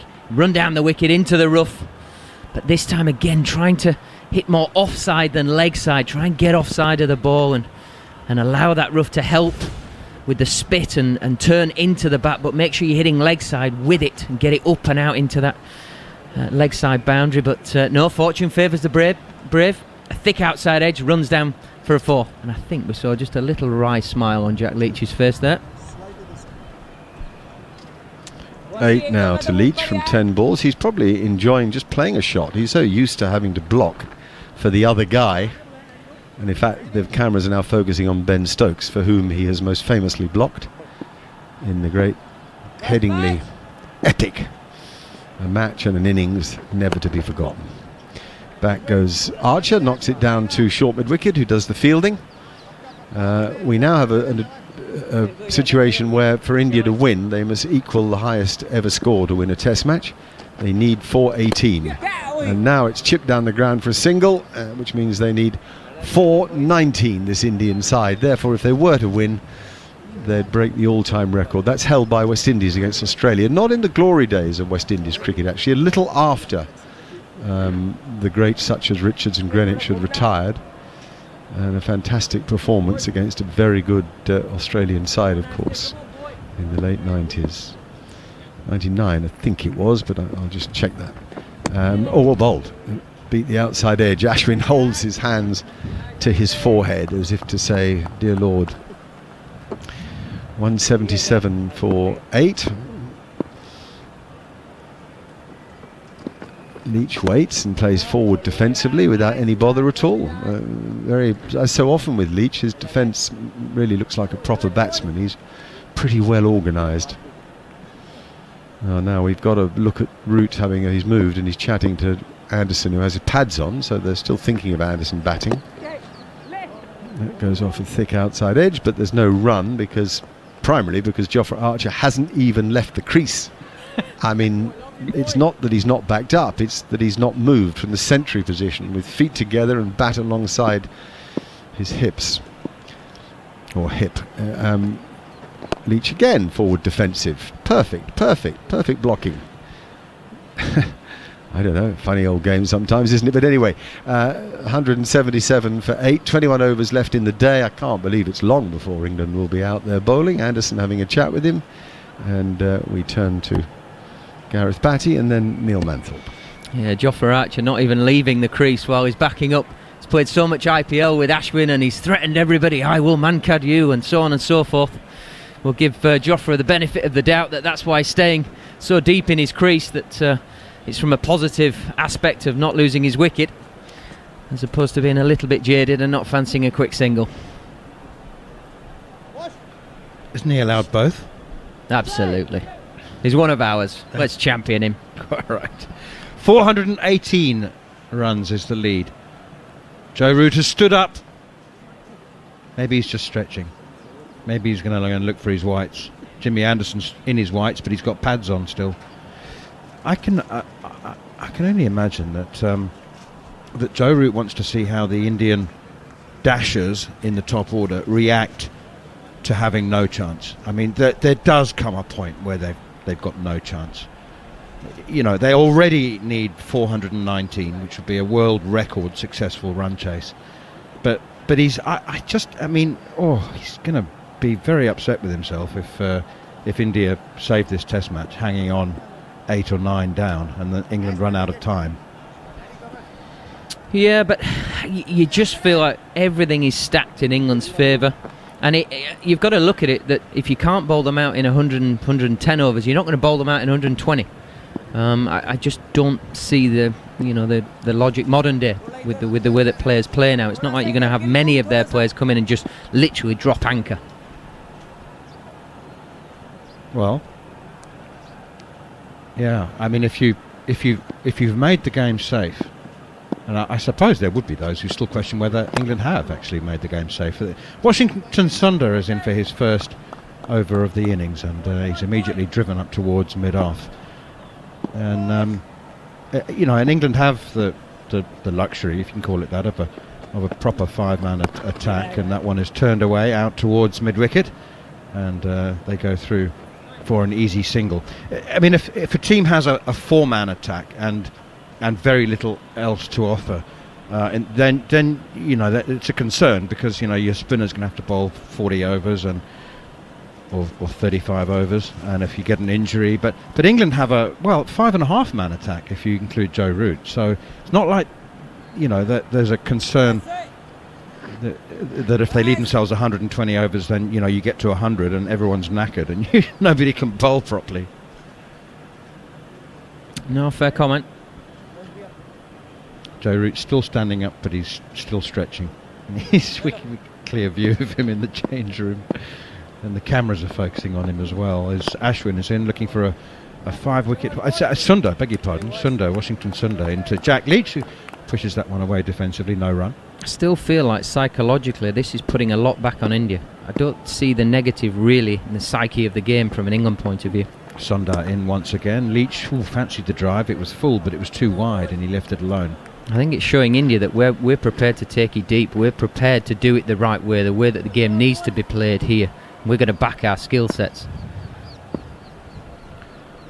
Leach looks to the offside and sees 3 men at slip gully and short cover, and pushes it past short cover to orthodox cover straight to the fielder, and there is no run. England leading by 419 runs. Something like 115, 100, more like 110 overs left in the match, as the next one is played away defensively by Leach on the leg side. He remains on 8 off 18, and Jofra Archer has 5. England 8 down for 178. Right now, India would need 420 to win this Test match. Yeah, I think it's almost sending the messages to India that we have the stronghold in the game. We have our foot on your throat, and we're going to make you suffer. We're going to make it harder and harder and harder. We're going to keep you out there. We're going to keep you out in the sun. We're going to drain you physically, mentally, and then we're going to come at you. We're going to have a real burst at you at some point this evening, and then we've got a full day at you tomorrow, and we back ourselves to take 20 wickets in that allotted time that we have created for ourselves. Don't forget, for all the best reaction to today's play, make sure you subscribe to the Following On podcast. We've got a very good following, but new subscribers are always welcome. We'll bring you the new show every single day throughout the series, including the highlights. And Ashwin is in, and he's bowled. Jofra Archer hits the top of off stump, the quicker one.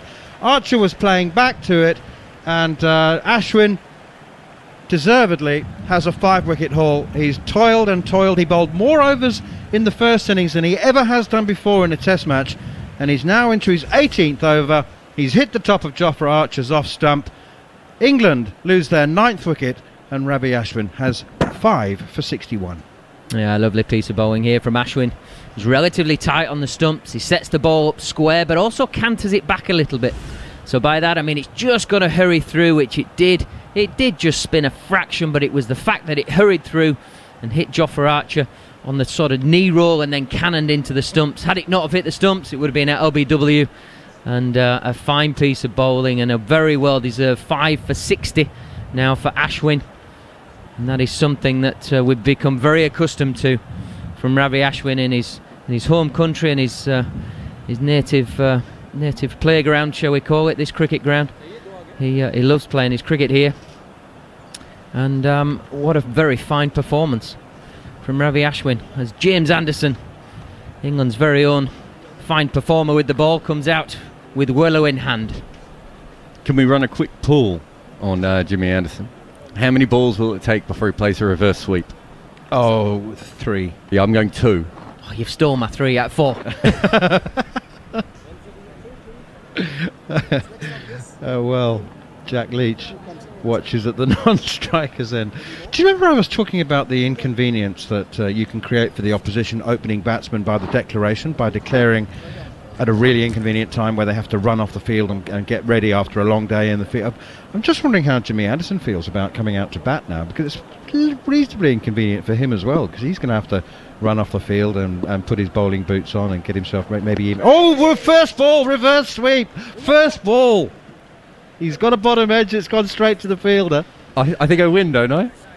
Well, you took it. You two jumped in first. I would have said 1, obviously.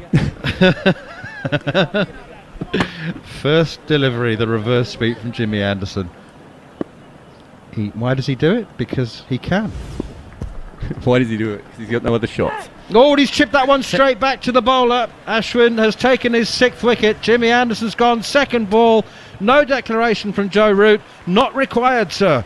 Ravi Ashwin is congratulated by his teammates for a wonderful return of 6 for 61. And England have been bowled out for 178, which means India will require 420 to win the first Test match. It means that England have in the region of 102, 106, 107 overs in which to try and win the Test match themselves. It has been a wonderful bowling performance from Ashwin, but equally, to my mind, a very, very positive performance by England. Never mind that they've been bowled out for 178. They've scored those 178 runs at a really, really good positive rate. Joe Root was wonderful. It's not often you say that a top score of 40 was a particularly good innings, but you've got to contextualise everything. And on a very difficult surface, becoming lower and slower, more uneven, taking a lot of turn, Joe Root and Ollie Pope for that matter, and he only made 28, but he made them in such a positive fashion that England, well, I tell you what, at the beginning of the Test match, if you'd said England are going to be defending 420 in the 4th innings and have in the region of 110 overs to win the Test match and bowl India out second time, you would barely have believed it, let alone been quick enough to accept the offer. But there you have England, 178 all out, and here we go, fasten your seatbelts for the 4th innings. Yeah, that's it. England have pretty much played a perfect game right up until now. Let's put the cherry on top and take these 10 wickets. Like you say, 110 overs to do it in. You just feel that that extra time that England have taken to bat, personally, I think it's a real positive.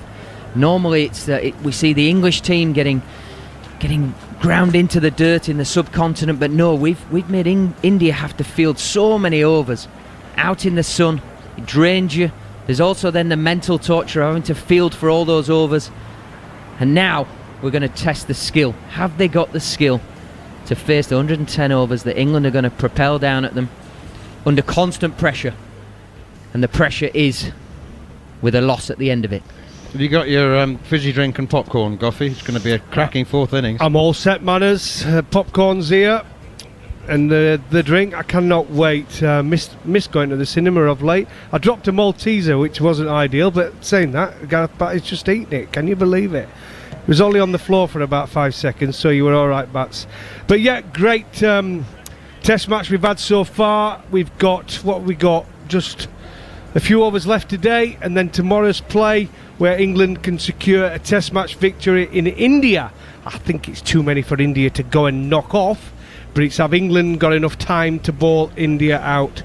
They were fantastic in the field there, India, today. You've got to give them credit with Ashwin there taking 6 wickets. He showed the danger which we all expected from him during this series. So that's a big confidence booster for Ravi Ashwin. But England, let's all see how we go now with the ball in hand. I'm really excited to see how England are going to bowl. They take a couple of wickets with them tonight and it'll be all over. Well, with the old India, I think with this new resilient India, do you know how many Test matches they've lost?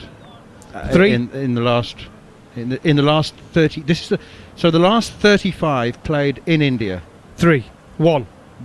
Yeah. 1 out of 30. Yeah. This is the 35th. Yeah, I was thinking back to when England last time they won, but that didn't come into it, did it? So it's 1, isn't it, against Australia? Steve O'Keefe took 12 wickets, the left-arm there you spinner. go.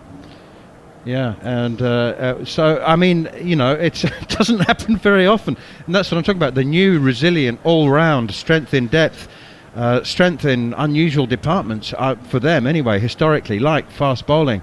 But, it's just been the perfect Test match for England. They've been a couple of slight wobbles, but they've been in the ascendancy all the time. Oh, they've dominated the game most of the sessions. I mean, that's why they're in with a better chance of winning the Test match. But one thing but we said this when also they were in declaring in the first innings as well, batting on and not declaring. I just hope we don't get to a situation tomorrow, we're going into the last hour and we still need 4 or 5 wickets. If that happens, people then will start to think, hang on a minute, in the first innings we shouldn't have batted on as long as we did, and in the second innings we probably should have declared. But we'll only know that at the end of play tomorrow, and see how England get on. I was telling you about the following on podcast. Well, there's more, because we're now offering you an end of day party YouTube video. Don't forget at the close of play, you make sure you head over to TalkSport's YouTube channel, because headman John Norman and the great man Steve Harmison are bringing you The Outside Edge, which is a new show with all the reaction to the day's play. If you have any questions for former England great fast bowler Steve Harmison, Harmy, you can get in touch with us using the hashtag AskHarmy, and John will read the best ones out. So that's the Outside Edge, a new show on a daily basis throughout the series. Look forward to that one. Been some goodies already. Goffey, how much? I know that you've been inside the change room. Obviously, you've been on tour with the team to New Zealand. But how much would the decision not to declare and the number of overs have been Joe's? Obviously, he takes responsibility as the captain. But how widely would he have consulted the bowlers, the coach, the senior pros? Well, I think quite obvious. Joe and the coach, Chris Silverwood, have a great relationship. Right? They're both on the same wavelength. They've decided the brand of cricket they want to play. They know just about the personnel they want in the side. They knew the personnel they want for the next T20 World Cup, and it's just all working together. So they would have discussed what they think is the possibility. They will be wary of India. Obviously, I think the way they played in that Test match in Australia, the way they came out and beat Australia when a draw was good enough to retain the series, would have been in the back of the minds, I would say. Jimmy Anderson was obviously consulted. I don't think there's any doubt about that whatsoever. And would have been Josh Butler and Ben Stokes. They would just be the management group they've got in place. They would all have a say in it, but at the end of it, it comes down to Joe Root's decision. He's the captain, and in football, the manager gets the sack. In cricket, if you don't get the results, the captain gets the sack. So he has to make the final decision. But when you were the leader of the attack, would the captain have said to you how many overs do you think you're good for NASA? On the last day? Not a chance. NASA wouldn't have asked me anything. He would have just made that decision and said, if you have to bowl 28 overs, you're bowling 28 overs. There would have been no, can you bowl 28 overs? You will bowl 28 overs. That's the way NASA would have dealt with me. But saying that was probably the best.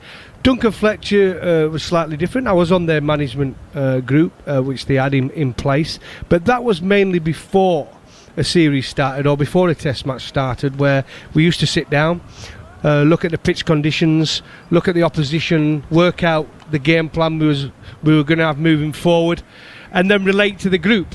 So that's what a management group did back in the day, Manners, and I would say it's exactly the same now. The senior players, Butler, Stokes, Joe Root, would have a big say to Joe Root because he trusts them, and Chris Silverwood there as well, just to put in his experience and thoughts as being head coach. So there's a big group there.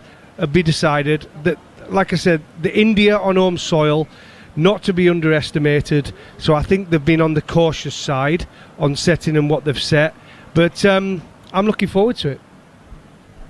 Just recalculating the number of overs left in the day. We lose 2 for the change of innings, obviously, and we were in the middle of 1, so rather than 110, it looks like it might be more like 106, and we might have less than that because we've been quite slow. The over rate's been quite slow due to a number of things, the number of boundaries that England hit and the time it takes to retrieve the ball without anybody on the boundary edge to throw it back. The players have got to go and get it themselves.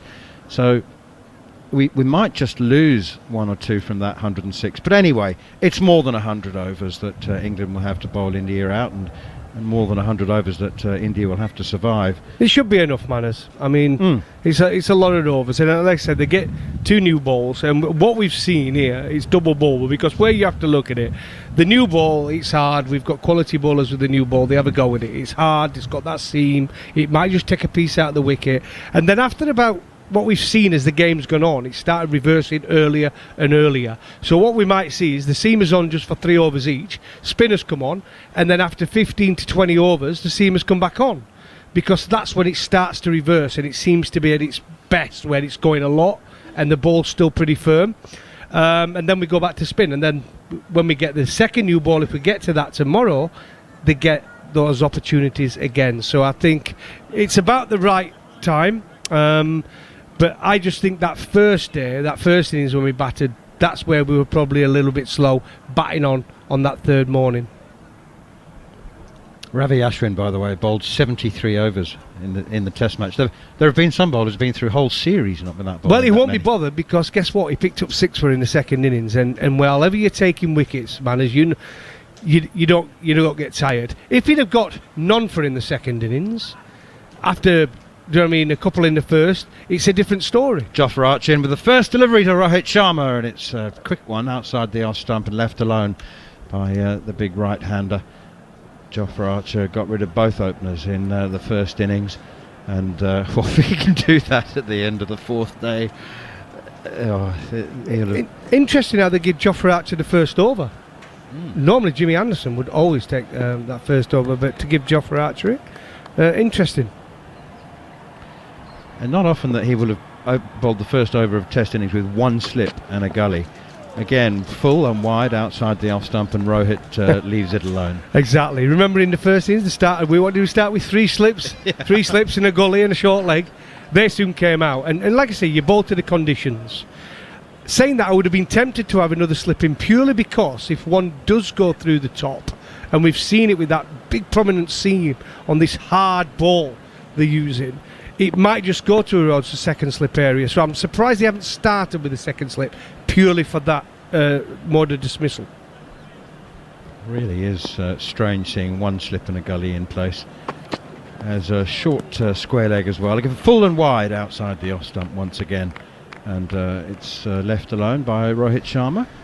The importance of a wicket tonight for England is massive, and I think for India to get to the close of play without losing a wicket is absolutely of vital importance. It really, really is. The mentality and the thought process of both teams. Imagine if England had picked up 2 or 3. Oh, gold dust.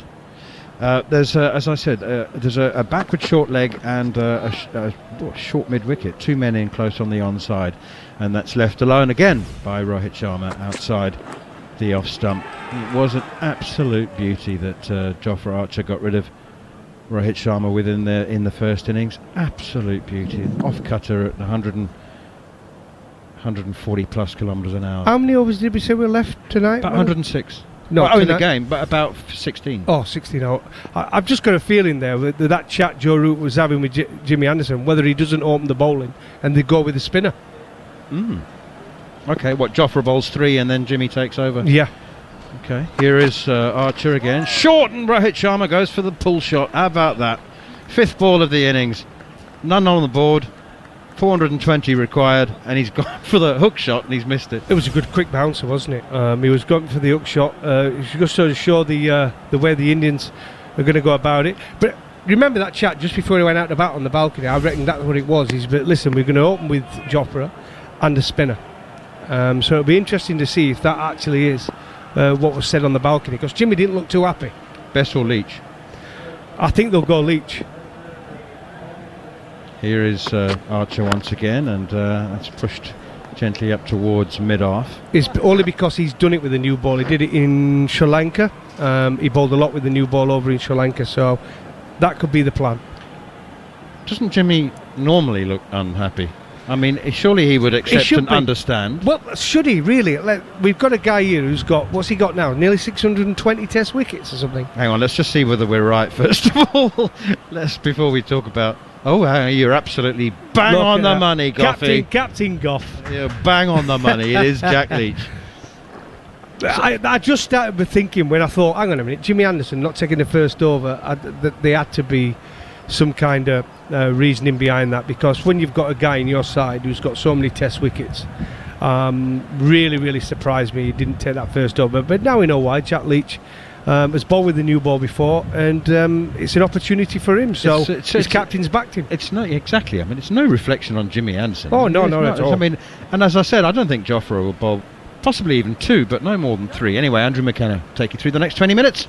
Thank you very much, Manners. Yes, it is indeed Jack Leach from the Pataviraman Gate end. And just so I finally got my shoes and socks back on again. 17 overs at the start of the innings left in the day. So that's now down to 16. So it is 107 overs England gave themselves to bowl India out overall. So there are 106 left, assuming we get it through them all, because there's still obviously 16 to go in this period.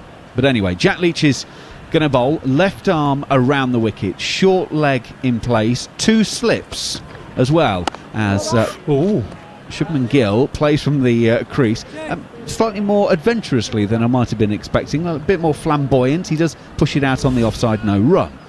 Yeah, I think he did him there for length actually, Jack Leach. Straight on the money, good length, a little bit of turn, not much bounce, but played away from his body there, Shubman Gill. Stokes at first slip, waiting.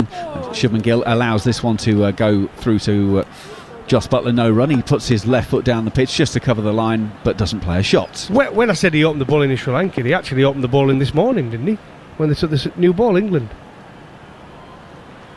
You might well be right there. Leach is in again and turns it away from the batsman, allows to go through to Jos Buttler, no run. No, he came on, I think Jimmy started and he came on literally after he'd bowled a couple of overs, Jimmy Anderson. Yeah, that sounds right. It's a long time ago now. Jack Leach goes in once again. Shubman Gill, bat and pad close together, and there's no run. So it's Stokes at first slip. Rory Burns is at second slip, and he's fielding pretty close, and he's actually got a helmet on. There's then Ollie Pope doing duties at short leg. Those are the men around the bat. As Leach goes in, Shubman Gill takes half a step forward, inside portion of the bat onto pad, rolls out on the offside, no run. He likes to use his feet. We saw that in the first innings. Very much his downfall. Well, it wasn't, was it, Shubman, actually, because he got he was caught for diving Jimmy Anderson off Jofra Archer. Leach is in, Shubman Gill deep in his crease, punches this through mid-wicket. There won't be a fielder out on the boundary at the moment, so it's all about has he got enough on it, and yes he has. It will glide into the boundary, advertising first boundary of the Indian second innings. They go to 4 without loss. They're trying to make a theoretical 420, a would-be world record run chase to win this match, or more accurately try and bat out 107 overs to save this game and deny England going 1-0 up here on TalkSport 2. I tell you what, it's a good shot to get off the mark with, wasn't it?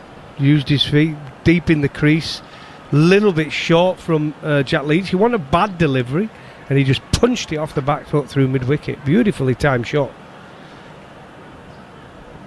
He does look a class player, doesn't he, Shubman Gill? Beautiful player. I think we're going to be seeing an awful lot of him over the next few years. It's just an effortless shot, working it thigh high into the leg side. Once it beats the infield, absolutely no chance anyone's cutting that off. Mind you, he's got English conditions to cope with next year. Might be a different ball game. Archer is in to start a new over, and it's through to wicketkeeper Jos Buttler. No run. Actually, we spoke on the first morning about how beautifully green the outfield is, but the sun now, 4 days of baking it, there's now quite a lot of parched areas on the outfield. There's only 3 days between the end of this match and the start of the next game, and so you start to wonder now, does reverse swing come more and more into it? Because, well, it has, hasn't it? I mean, we have seen it reverse quicker as the game's gone on. You're right, Macca, they're not as green, those wickets around. Archer in once again, right arm over. Rohit Sharma's getting one that's chest high, and he's taking the bottom hand off the bat as he drops it in at his toes. On the square now, they're not as green as we've been talking about over the previous 3 days. So, yeah, I would expect it to reverse more. But the one good thing about this wicket, right, I think it's been a great cricket wicket, by the way. It's spun, but not too much. There's been a little bit in it for the seamer, with the uneven bounce and pace and reverse swing. But I'm so pleased, but it is such a quick outfield. Because can you imagine if this would have been a real slow outfield? It would have been... Archer in, and Rohit Sharma allows this to go through to Jos Buttler, and he's still not yet off the mark, having faced 9 deliveries in this second innings. It would have been a low-scoring game then. It still would have been a good game, but very low-scoring, totally different to what we've seen, where we've seen, well, 2 high scores, haven't we? In the first innings, scores were very high. So England didn't declare in the end. They were bowled out for 178. I saw Kevin Peterson on Twitter earlier on just tweeted one word in capital letters: declare. Shane Warner's been full of vocal. What on earth are you doing, letting this game drift? Well, it's about winning tomorrow afternoon. Jofra Archer goes in. Rohit Sharma loses his shape on this one, playing off the back foot, and I think was thinking of playing a shot and tried to bail out on it. It goes through to the keeper, and there is no run. Well, that's the media, isn't it? And it's a lot easier when you're watching and you're commenting on social media and things. And for us here, sat here, saying, why aren't you declaring all that? Those questions will be asked on the outcome of the game. If England end up having them 7 down or 8 down, and we can't bowl them out because we're running out of time, the questions will be asked. But until then, let's keep quiet. Jofra Archer, right arm over the wicket. Rohit Sharma is solidly forward, playing it back to the bowler, and there is no run. And the other fact is, we've just touched on the fact there are only 3 days between these games. The Indian players have spent an awful lot of time out in the middle. And as Gareth Batty said, for years it's been England who've been, the opposition try and grind into the dirt, to use the phrase. Well, here is England's chance to get a bit back, put some wear and tear and get into the Indian players, because there's not much of a turnaround time between these matches. You make the most of what you can. Archer is in. Sharma has nothing to do with this one. End of the over. 3 gone here on TalkSport 2, 4 without loss. I think it's slightly different though these days. I really do, and I think it's the size of the squads. You look at the backroom staff England have got there, the backup seamers, the backup spinners. Yeah, they're not in the official squad, but they could be brought in. You look at India when they were in Australia. Who would have thought? But some of their net bowlers who were out there bowling in the nets because it was bubble life would end up playing a big part in the series, and they did. So I think both teams have got big enough squads to cope with back-to-back test matches, and that's the reason they've took so many backup players with them. Well, in fairness to India, they named 18 for this match, which is it sounds a big number for a home test, but you're absolutely right. Because of the bubble situation, you've got to have been in that bubble to be COVID compliant and all of that. They've got guys there, they can change it around should they want to. Yeah, they've got plenty of options. If anybody's not feeling 100%, they can just bring another player in and he'll do exactly the same job.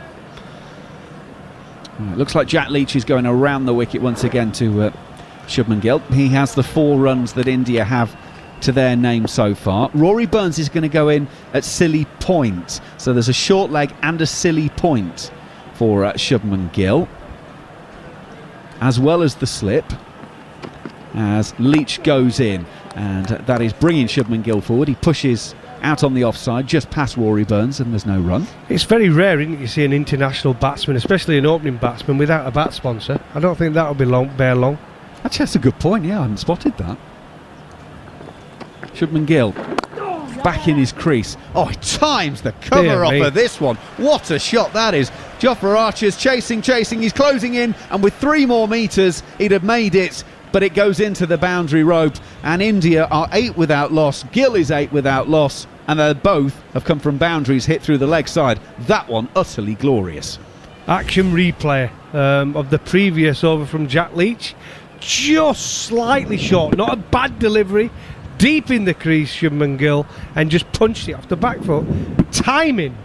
The timing of him, it's absolutely love watching this kid bat.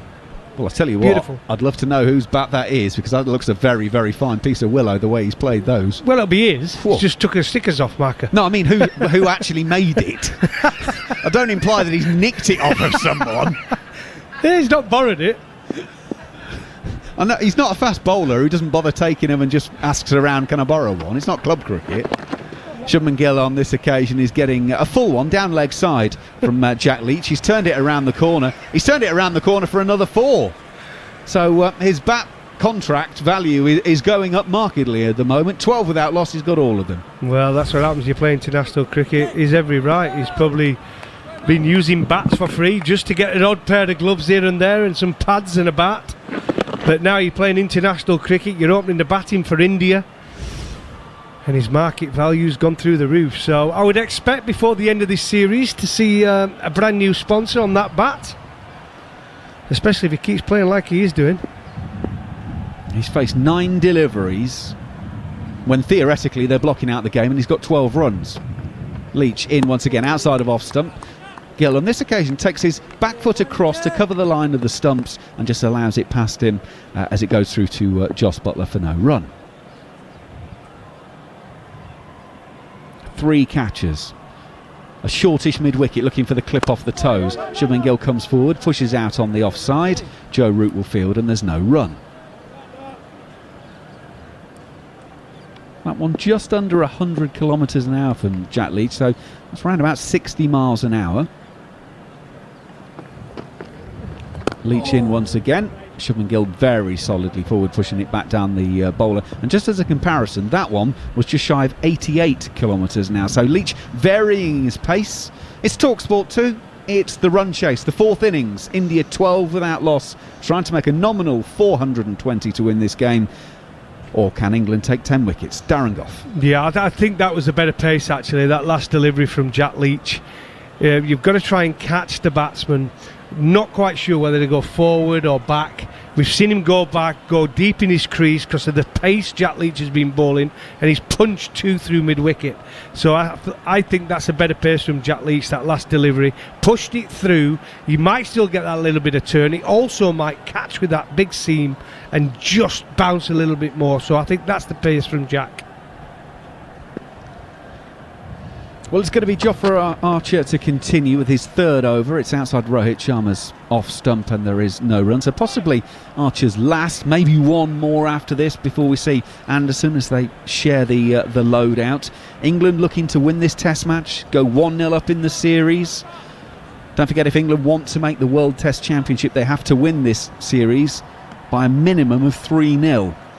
Would that even remotely come into their discussions at any point, Goughley? Well, I'm sure it's come into their thoughts, but probably not their discussions.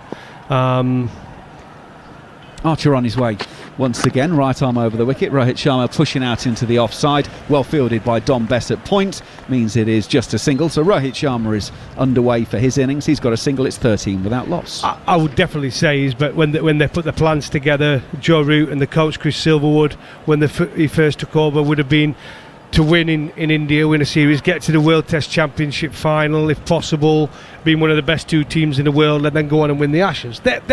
There would have been the ultimate goals. But realistically, I think the main goal in Test cricket was to go to Australia and win. Archer on his way, right arm over. Shubman Gill is tall and he gets up high, plays this roundabout shoulder height, drops it in at his toes, takes a single, 14 without loss. And I'm not belittling the performance here against India, because I think this is as big as the Ashes. I really do. You're playing against India on home soil. It's a magnificent tour to go on if you're a cricketer and you want to perform at the highest level. But I think for the development of the team, I think they basically thought that England would be at their optimum come the Ashes series, and that's what they're still aiming for.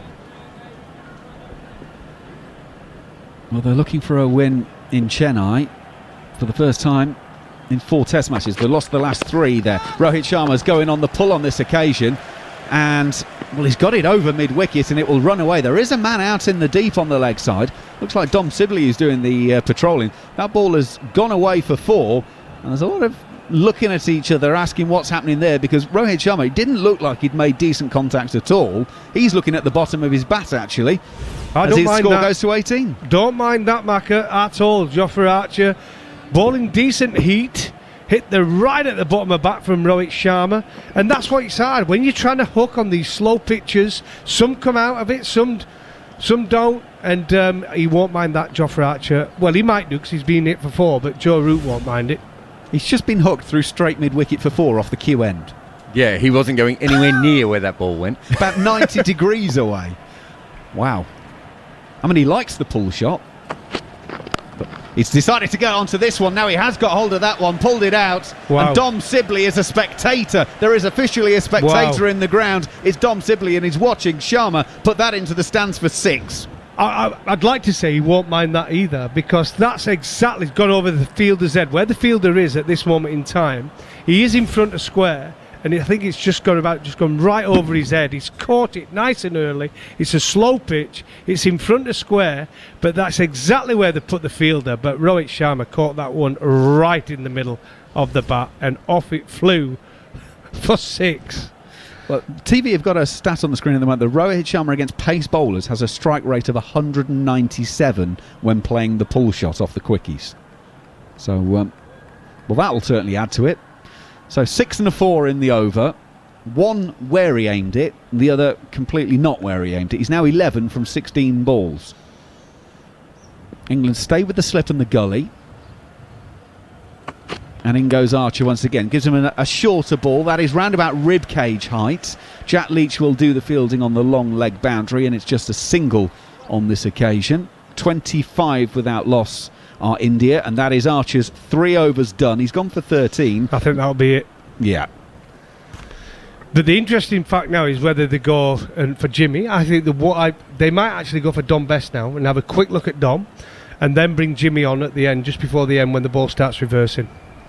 Just want to talk about that pull shot stat that went up. It sounds really, really impressive that he scores at almost 2 runs and over off a pull shot, but kind of everyone scores off pull shots. The average strike rate is around 170, 180, but he's just better at it, and when he nails them, they disappear. Are they the ones you miss, or the only ones you hit? No, that's including the ones you miss. Right. And the ones that get you out. Because there's quite a few missed pull shots. Yeah, but even a lot of those go for top edges, don't they? And under edge. Do you know what I mean? Like a pull. Yeah. If you're playing a pull shot, you're generally trying to hit the ball quite hard, and For it's 6, short, yeah. and it's a Well, fast bowler. I was. So chances are it's going to go for runs.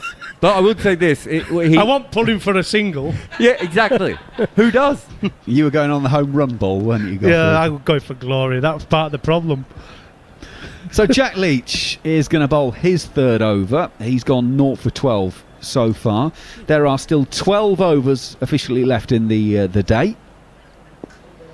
And Leach will bowl to Rohit Sharma. Rohit front foot down the pitch to cover the line, but allows it to spin past his front pad and go through to wicket-keeper Jos Buttler. And Gareth Batty has moved into the summarisers position as Darren Gough moves out. Well, if England thought they were going to have it all their own way, 25 for none after 5 overs, India have come out firing. Have indeed. Leach is in once again. Rohit just plays into the offside, gets it past Ollie Pope. They think about a single, but Joe Root scrambles around from his position and prevents the single being taken. Jos Buttler giving a little G up to his bowler, and Rohit taps his bat and waits. Silly point, slip in place. And he's bowled him! Absolute beauty by Jack Leach. Gone past the outside edge of Rohit Sharma's bat. He was playing middle and off. It's taken the outside of the off stump, and England have the first of the 10 wickets that they need to win this Test match. Halfway through the 6th over, India 25 for 1. Oh, what a decision from Joe Root to open the bowling with Jack Leach. What a beautiful ball from Jack Leach. It's pitched around middle and leg, and it's just clipped the outside of off stump. It's almost your perfect ball from a left arm spinner. What sort of confidence will he gain from that? Brilliant Jack Leach. England on the front foot, 25 for 1 after 5.3. It must have been a good ball, because that's the most enthusiastic I've ever seen Jack Leach get. When he gets a wicket, he went chasing off Monty Python style, and then he just brought himself back down to ground because he probably realised we gained another 9 wickets. What a fantastic ball. Talked about when he bowled at Rishi Pant. Can he get the right pace at the optimum length for the ball to be in business from a bowling point of view? Not too full and too short, when whether it's too loopy or too flat. That was the perfect ball you'd want as a left arm spinner, and what a player to get out. Rohit Sharma, fantastic by Jack Leach. Glad you made the point. It's sometimes the player that you've done with an absolute jaffer that actually sends that little bit of extra shockwave through his team. I mean, Rohit Sharma is some player. I mean, a wonderful player. For him to get done like that, brilliant. Yeah, my apologies to Jack Leach. That has turned much more than I gave credit for in the initial commentary. That was one of Gareth Batty's seeds of doom. I mean, if you get a touch on that one, you've done well. That's an absolute beauty. So Pujara is the new man. He, of course, made 73 in the first innings. And the right-hander is taking guard. 11 and a half overs left in the day. 5.5 gone in this Indian innings so far. He takes guard, now counts the fielders and to know exactly where everyone is. Pujara wanders down the pitch to have a little poke and a prod at it. And will now get back into his place. Now Rory Burns is just moving at mid-wicket. He was quite square, but he's now moved straighter.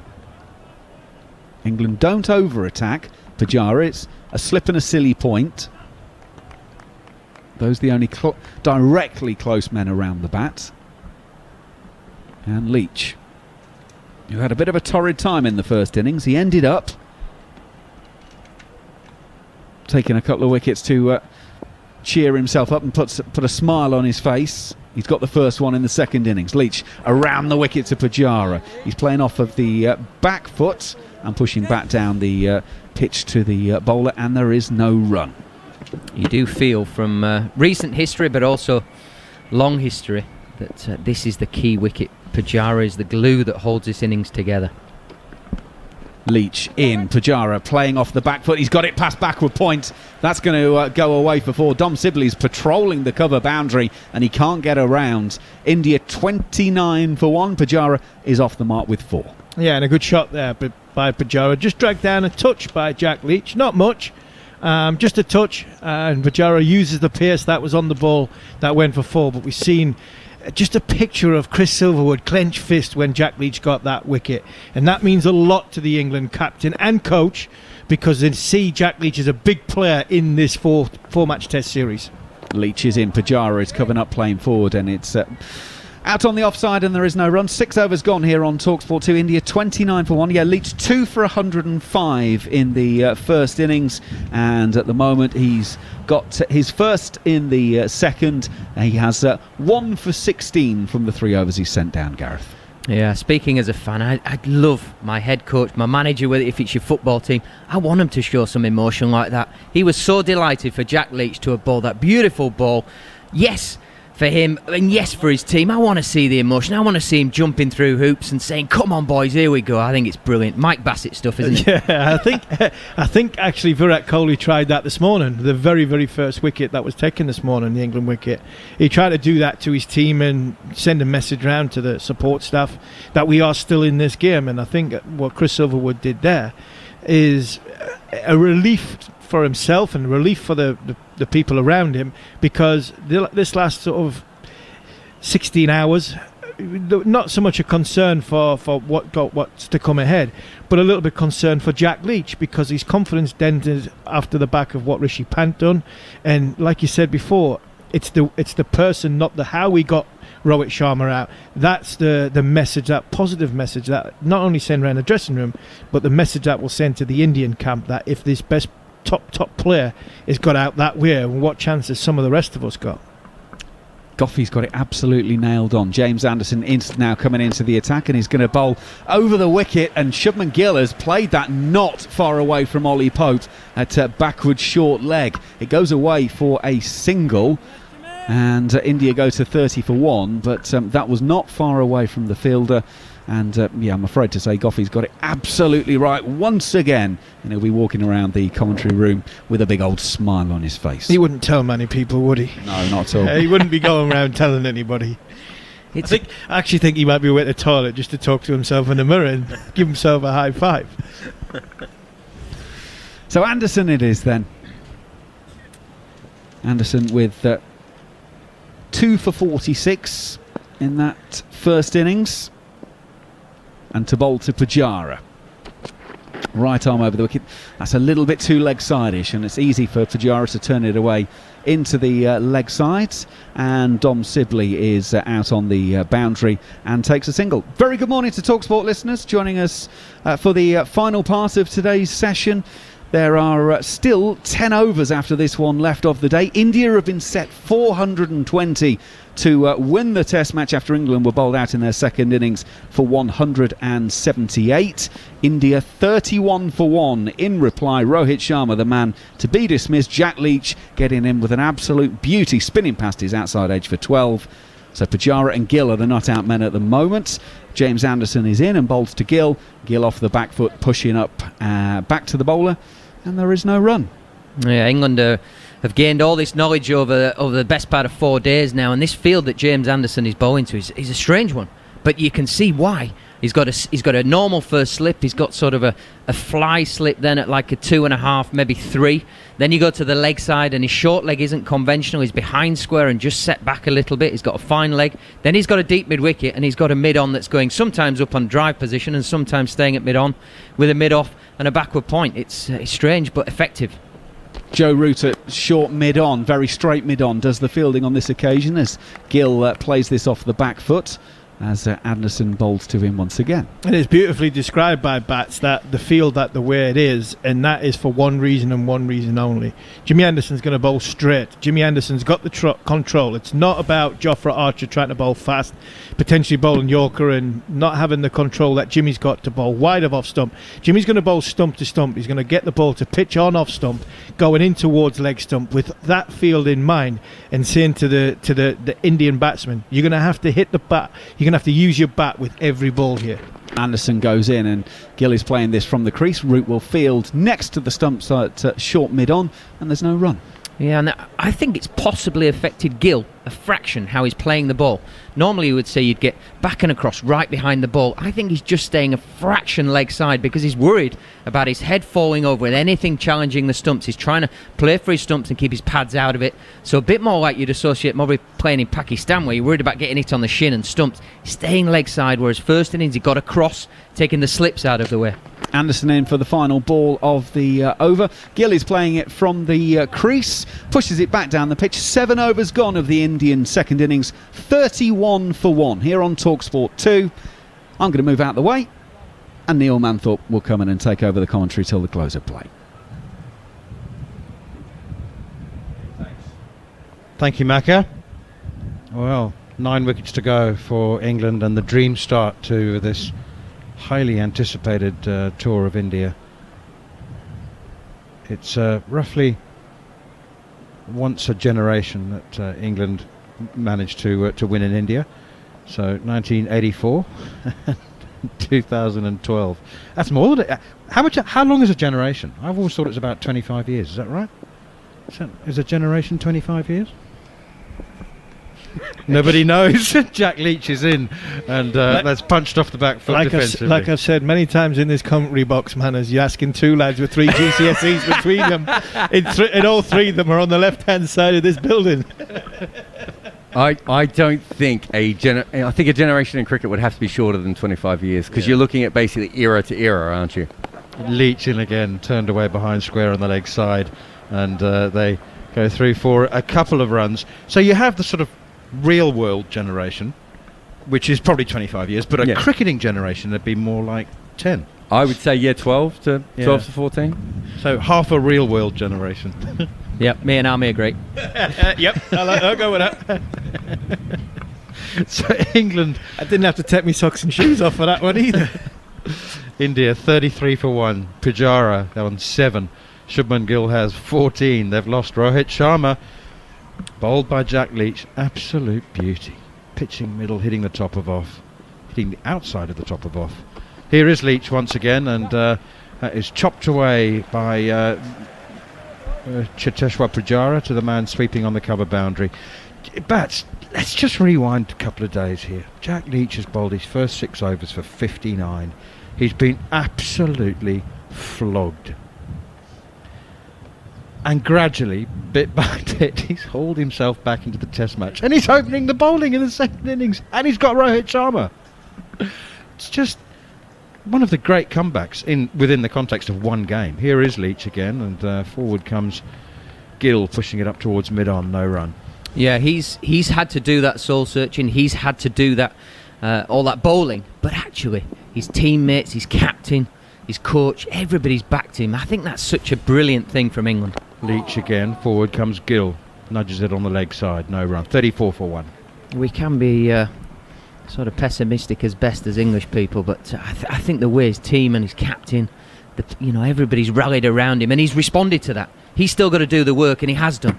So he takes the credit, absolutely. I think the messages that comes from around him is one thing, but it also comes from within, and it just shows what... Leach outside the off stump, left alone. I think it also shows you what this game is all about, Test match cricket. It's 95% of it is in the mind, because by the time you get to test level, your level of performance is at such a place. You know your game. You should know your game inside out. You should have very good technical ability. You should be able to handle any sort of situation, like from a technical or a physical ability that comes with it, and then putting it all together. It comes down to the situation from a mental point of view, where pressure comes from Rishabh Pant, and then all of a sudden to try and rebuild that, being given the empathy of the captain and the overs to get yourself back in a position to feel your action come again, and then to be thrown the new ball and saying, right, go and make a difference. I'm sure that made Jack Leach feel 10 foot tall. So 24 hours is a long time in the game of cricket. Jimmy Anderson in once more for his second over, bangs it just short of a length, and Pujara nudges it up towards mid-on. At no stage did we see Joe Root or anybody else literally put their arms around Jack Leach, but every single other sign suggested that that's exactly what they were doing. That's the thing you don't want to happen, because then you feel even worse. It's people's actions that actually define how they are going to respond to you, and the actions were magnificent. They were brilliant. A couple of reviews and all sorts of things went his way. Here's Anderson once again, and this one hits the thigh pad of Pujara, falls short of Ollie Pope at short leg, and I think it was just thigh pad. Getting him back in the attack, the way that all the boys were scrambling in the field to save a single, to take the catches, to go for the catches, wherever it was. I just think the reaction was magnificent from his teammates and his leaders within that. Yeah, I understand exactly what you mean about not literally putting your arms around somebody. You don't want to do that when they're, because it's the hardest form of the game. I mean, it's a very tough way to make a living. Here's Anderson in once again, and it's pushed up towards mid-on. Rather than the arm around the shoulder, it would be the sort of the index finger in the face saying, you are good enough, and you remember that. Something like that, would it be? Yeah, to an extent. And then you back that up, as I say, with is it a DRS? It's 50-50. No, I'm going to go with you, pal. Let's give you these reviews, and if we lose them, so what? Doesn't matter. Let's try and get you one. Because you'll get a wicket in the next over anyway. And I'm also not hiding you. There's a spell to be bowled here, and you're the man for it. Yep. Not you've just been whacked out the ground. You're the man for it. Here's Anderson, and that's pushed up towards mid-wicket. and there's no run. It's only something I can imagine, but I imagine there could be very few more depressing and belittling feelings than being hidden, than being the player who's being hidden. That must be devastating.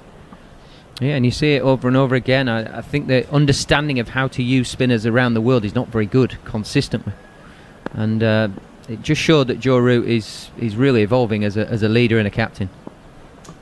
Here is Anderson, and that's nudged up towards mid-on and fielded by Jofra Archer, and there's no run. India need 420 for victory.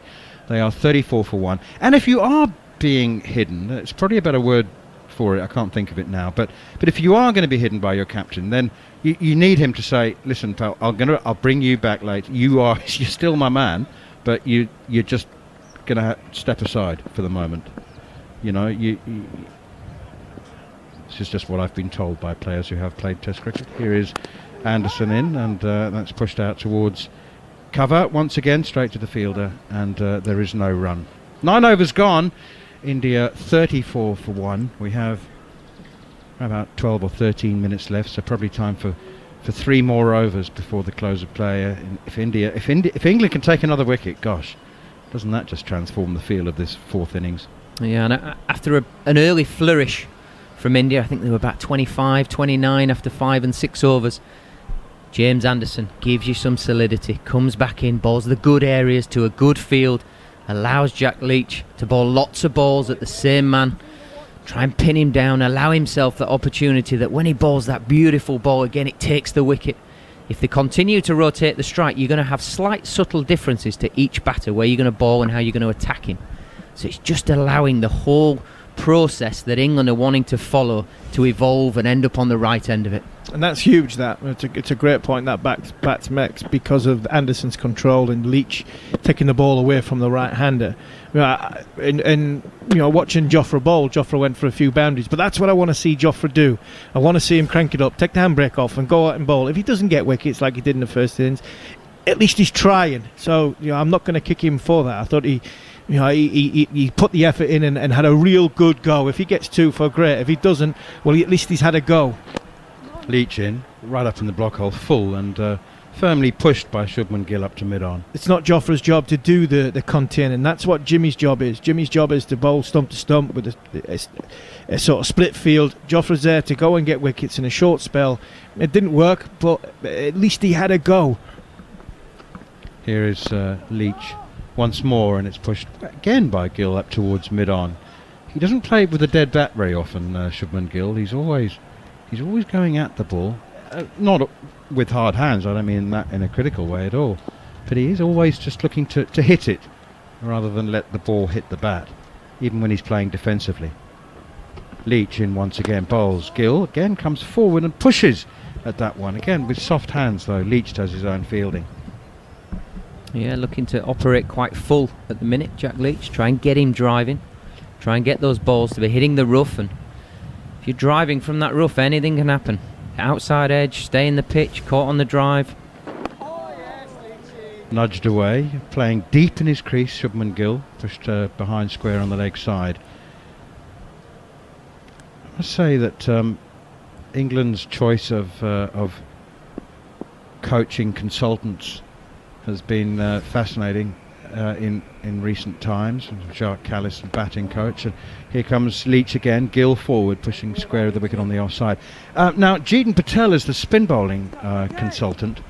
I mean, I don't know how many years he's played for Warwickshire now, but a considerable few. So he has a relationship with the England players, doesn't he? I mean, I think he retired from international cricket a couple of years ago. He's getting on a bit now, Jeetan. I'm not sure he would have been. That's last ball of the over is pushed up towards mid-on again, and there's no run. But I think he's very highly and widely respected, isn't he, amongst the spin bowling community. So it seems to me that he's been doing some very good work with Jack Leach. Absolutely. He's sort of invited conversations from time to time when we've been abroad, certainly in South Africa last year.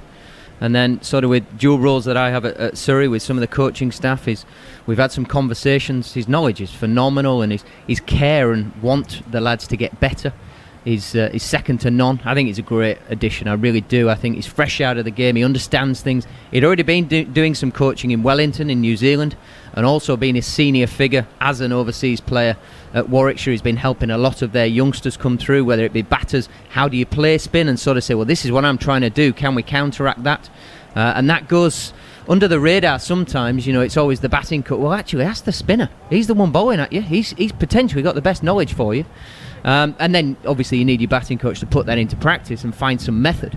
But I think Jeetan Patel is a absolute majestic. I think because he's got an one eye or 1 foot in the first class camp in English cricket, I think that helps to understand and helps the bowlers to understand him, and him understand the bowlers, because of, it's all well and good and saying go and get coached by a Shane Warne or a Matthias Muralitharan, but a lot of their games were played in Test match cricket in subcontinental conditions, Southern Hemisphere conditions. So I think Jeetan, because he understands what happens in first class cricket over here, that does help him coach these young bowlers.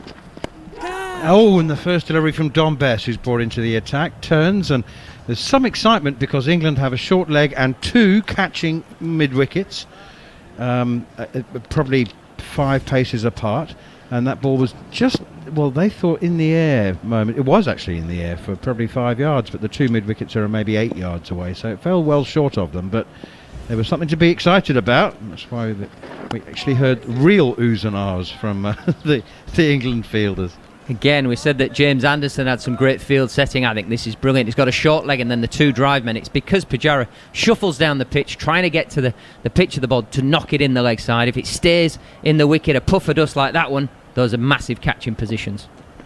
Best once again. Oh, and he gives that in some air and it bounces as well. He actually, it seemed that he did actually give that one a little bit of air, but it still gripped and bounced. It must be lovely bowling on the 4th and 5th days on a pitch like this, when you don't have to really bowl strong deliveries into the pitch all the time. It was actually well played as well, Manners. It was a well played, like Bats mentioned, the 2 men in the catching positions let the ball come to him, and he just turned his hands and dropped them at the right time, so he could get the ball to go down the leg side for 1 run. Soft, wasn't it? Very soft, hands, yeah. 35 for 1, India, needing 420. He uses his feet nicely now. A little step down the wicket and gets to the pitch of this and plays defensively.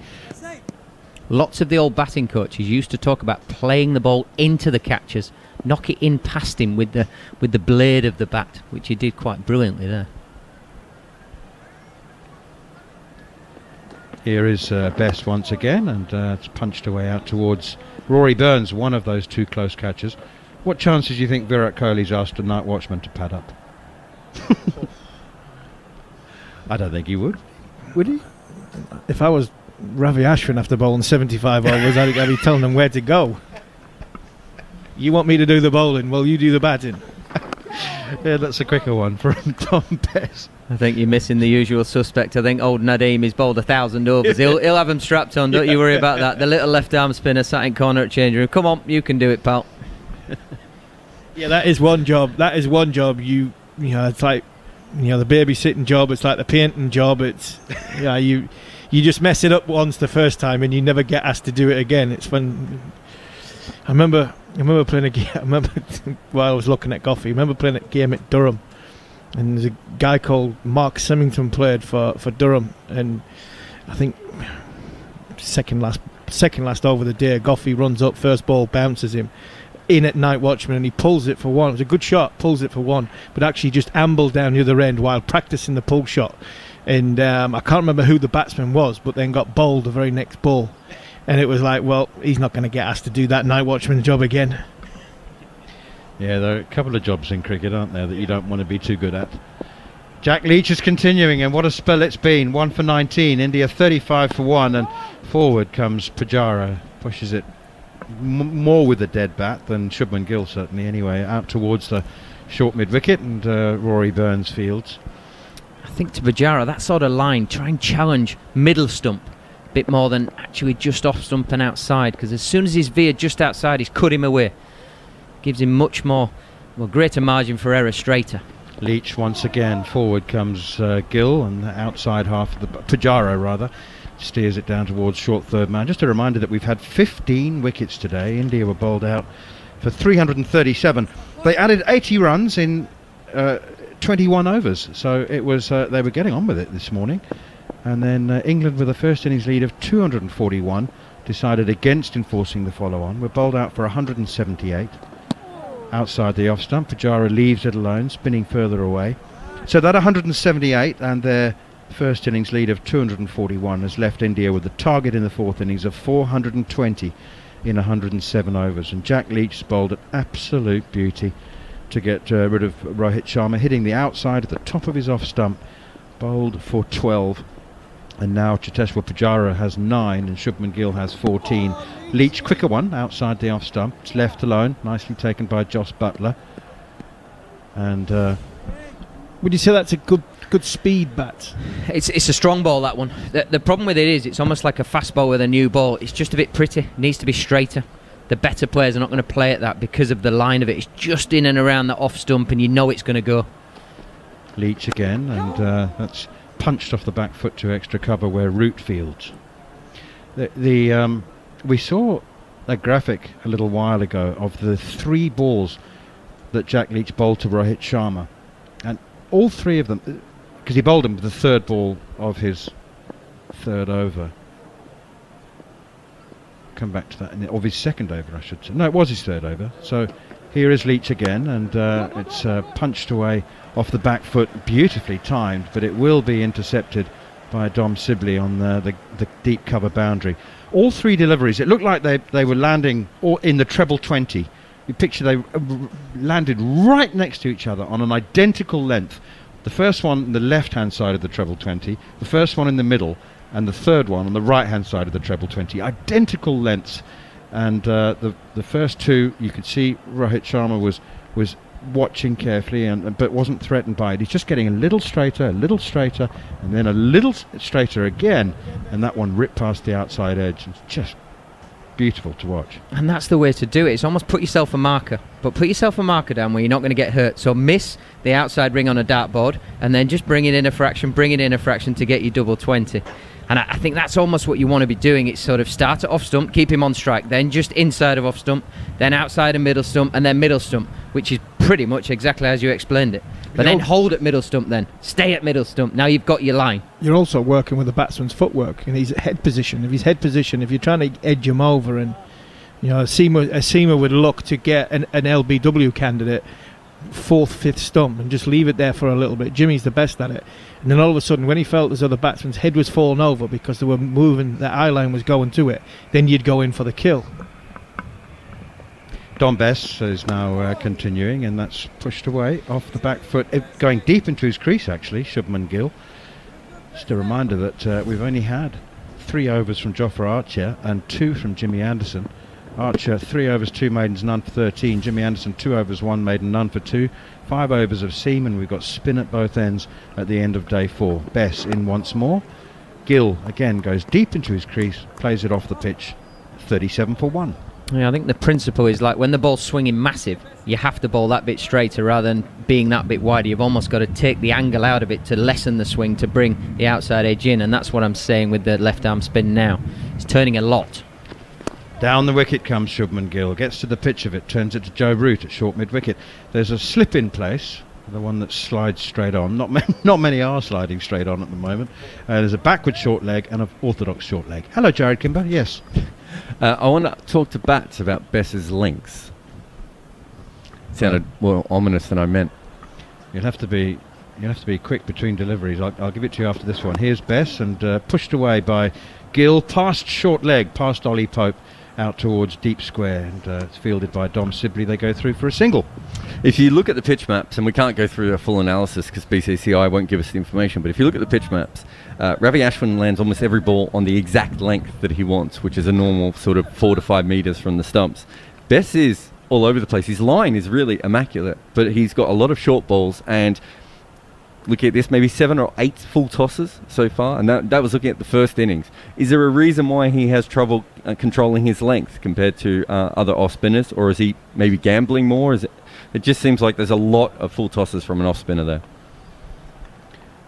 Give And- the answer to that in a oh, go on. No, sorry, I was just going to add. Ashwin doesn't have any short balls, but as we know, Bess has bowled a handful of short balls as well. So it really is a stark difference between the two.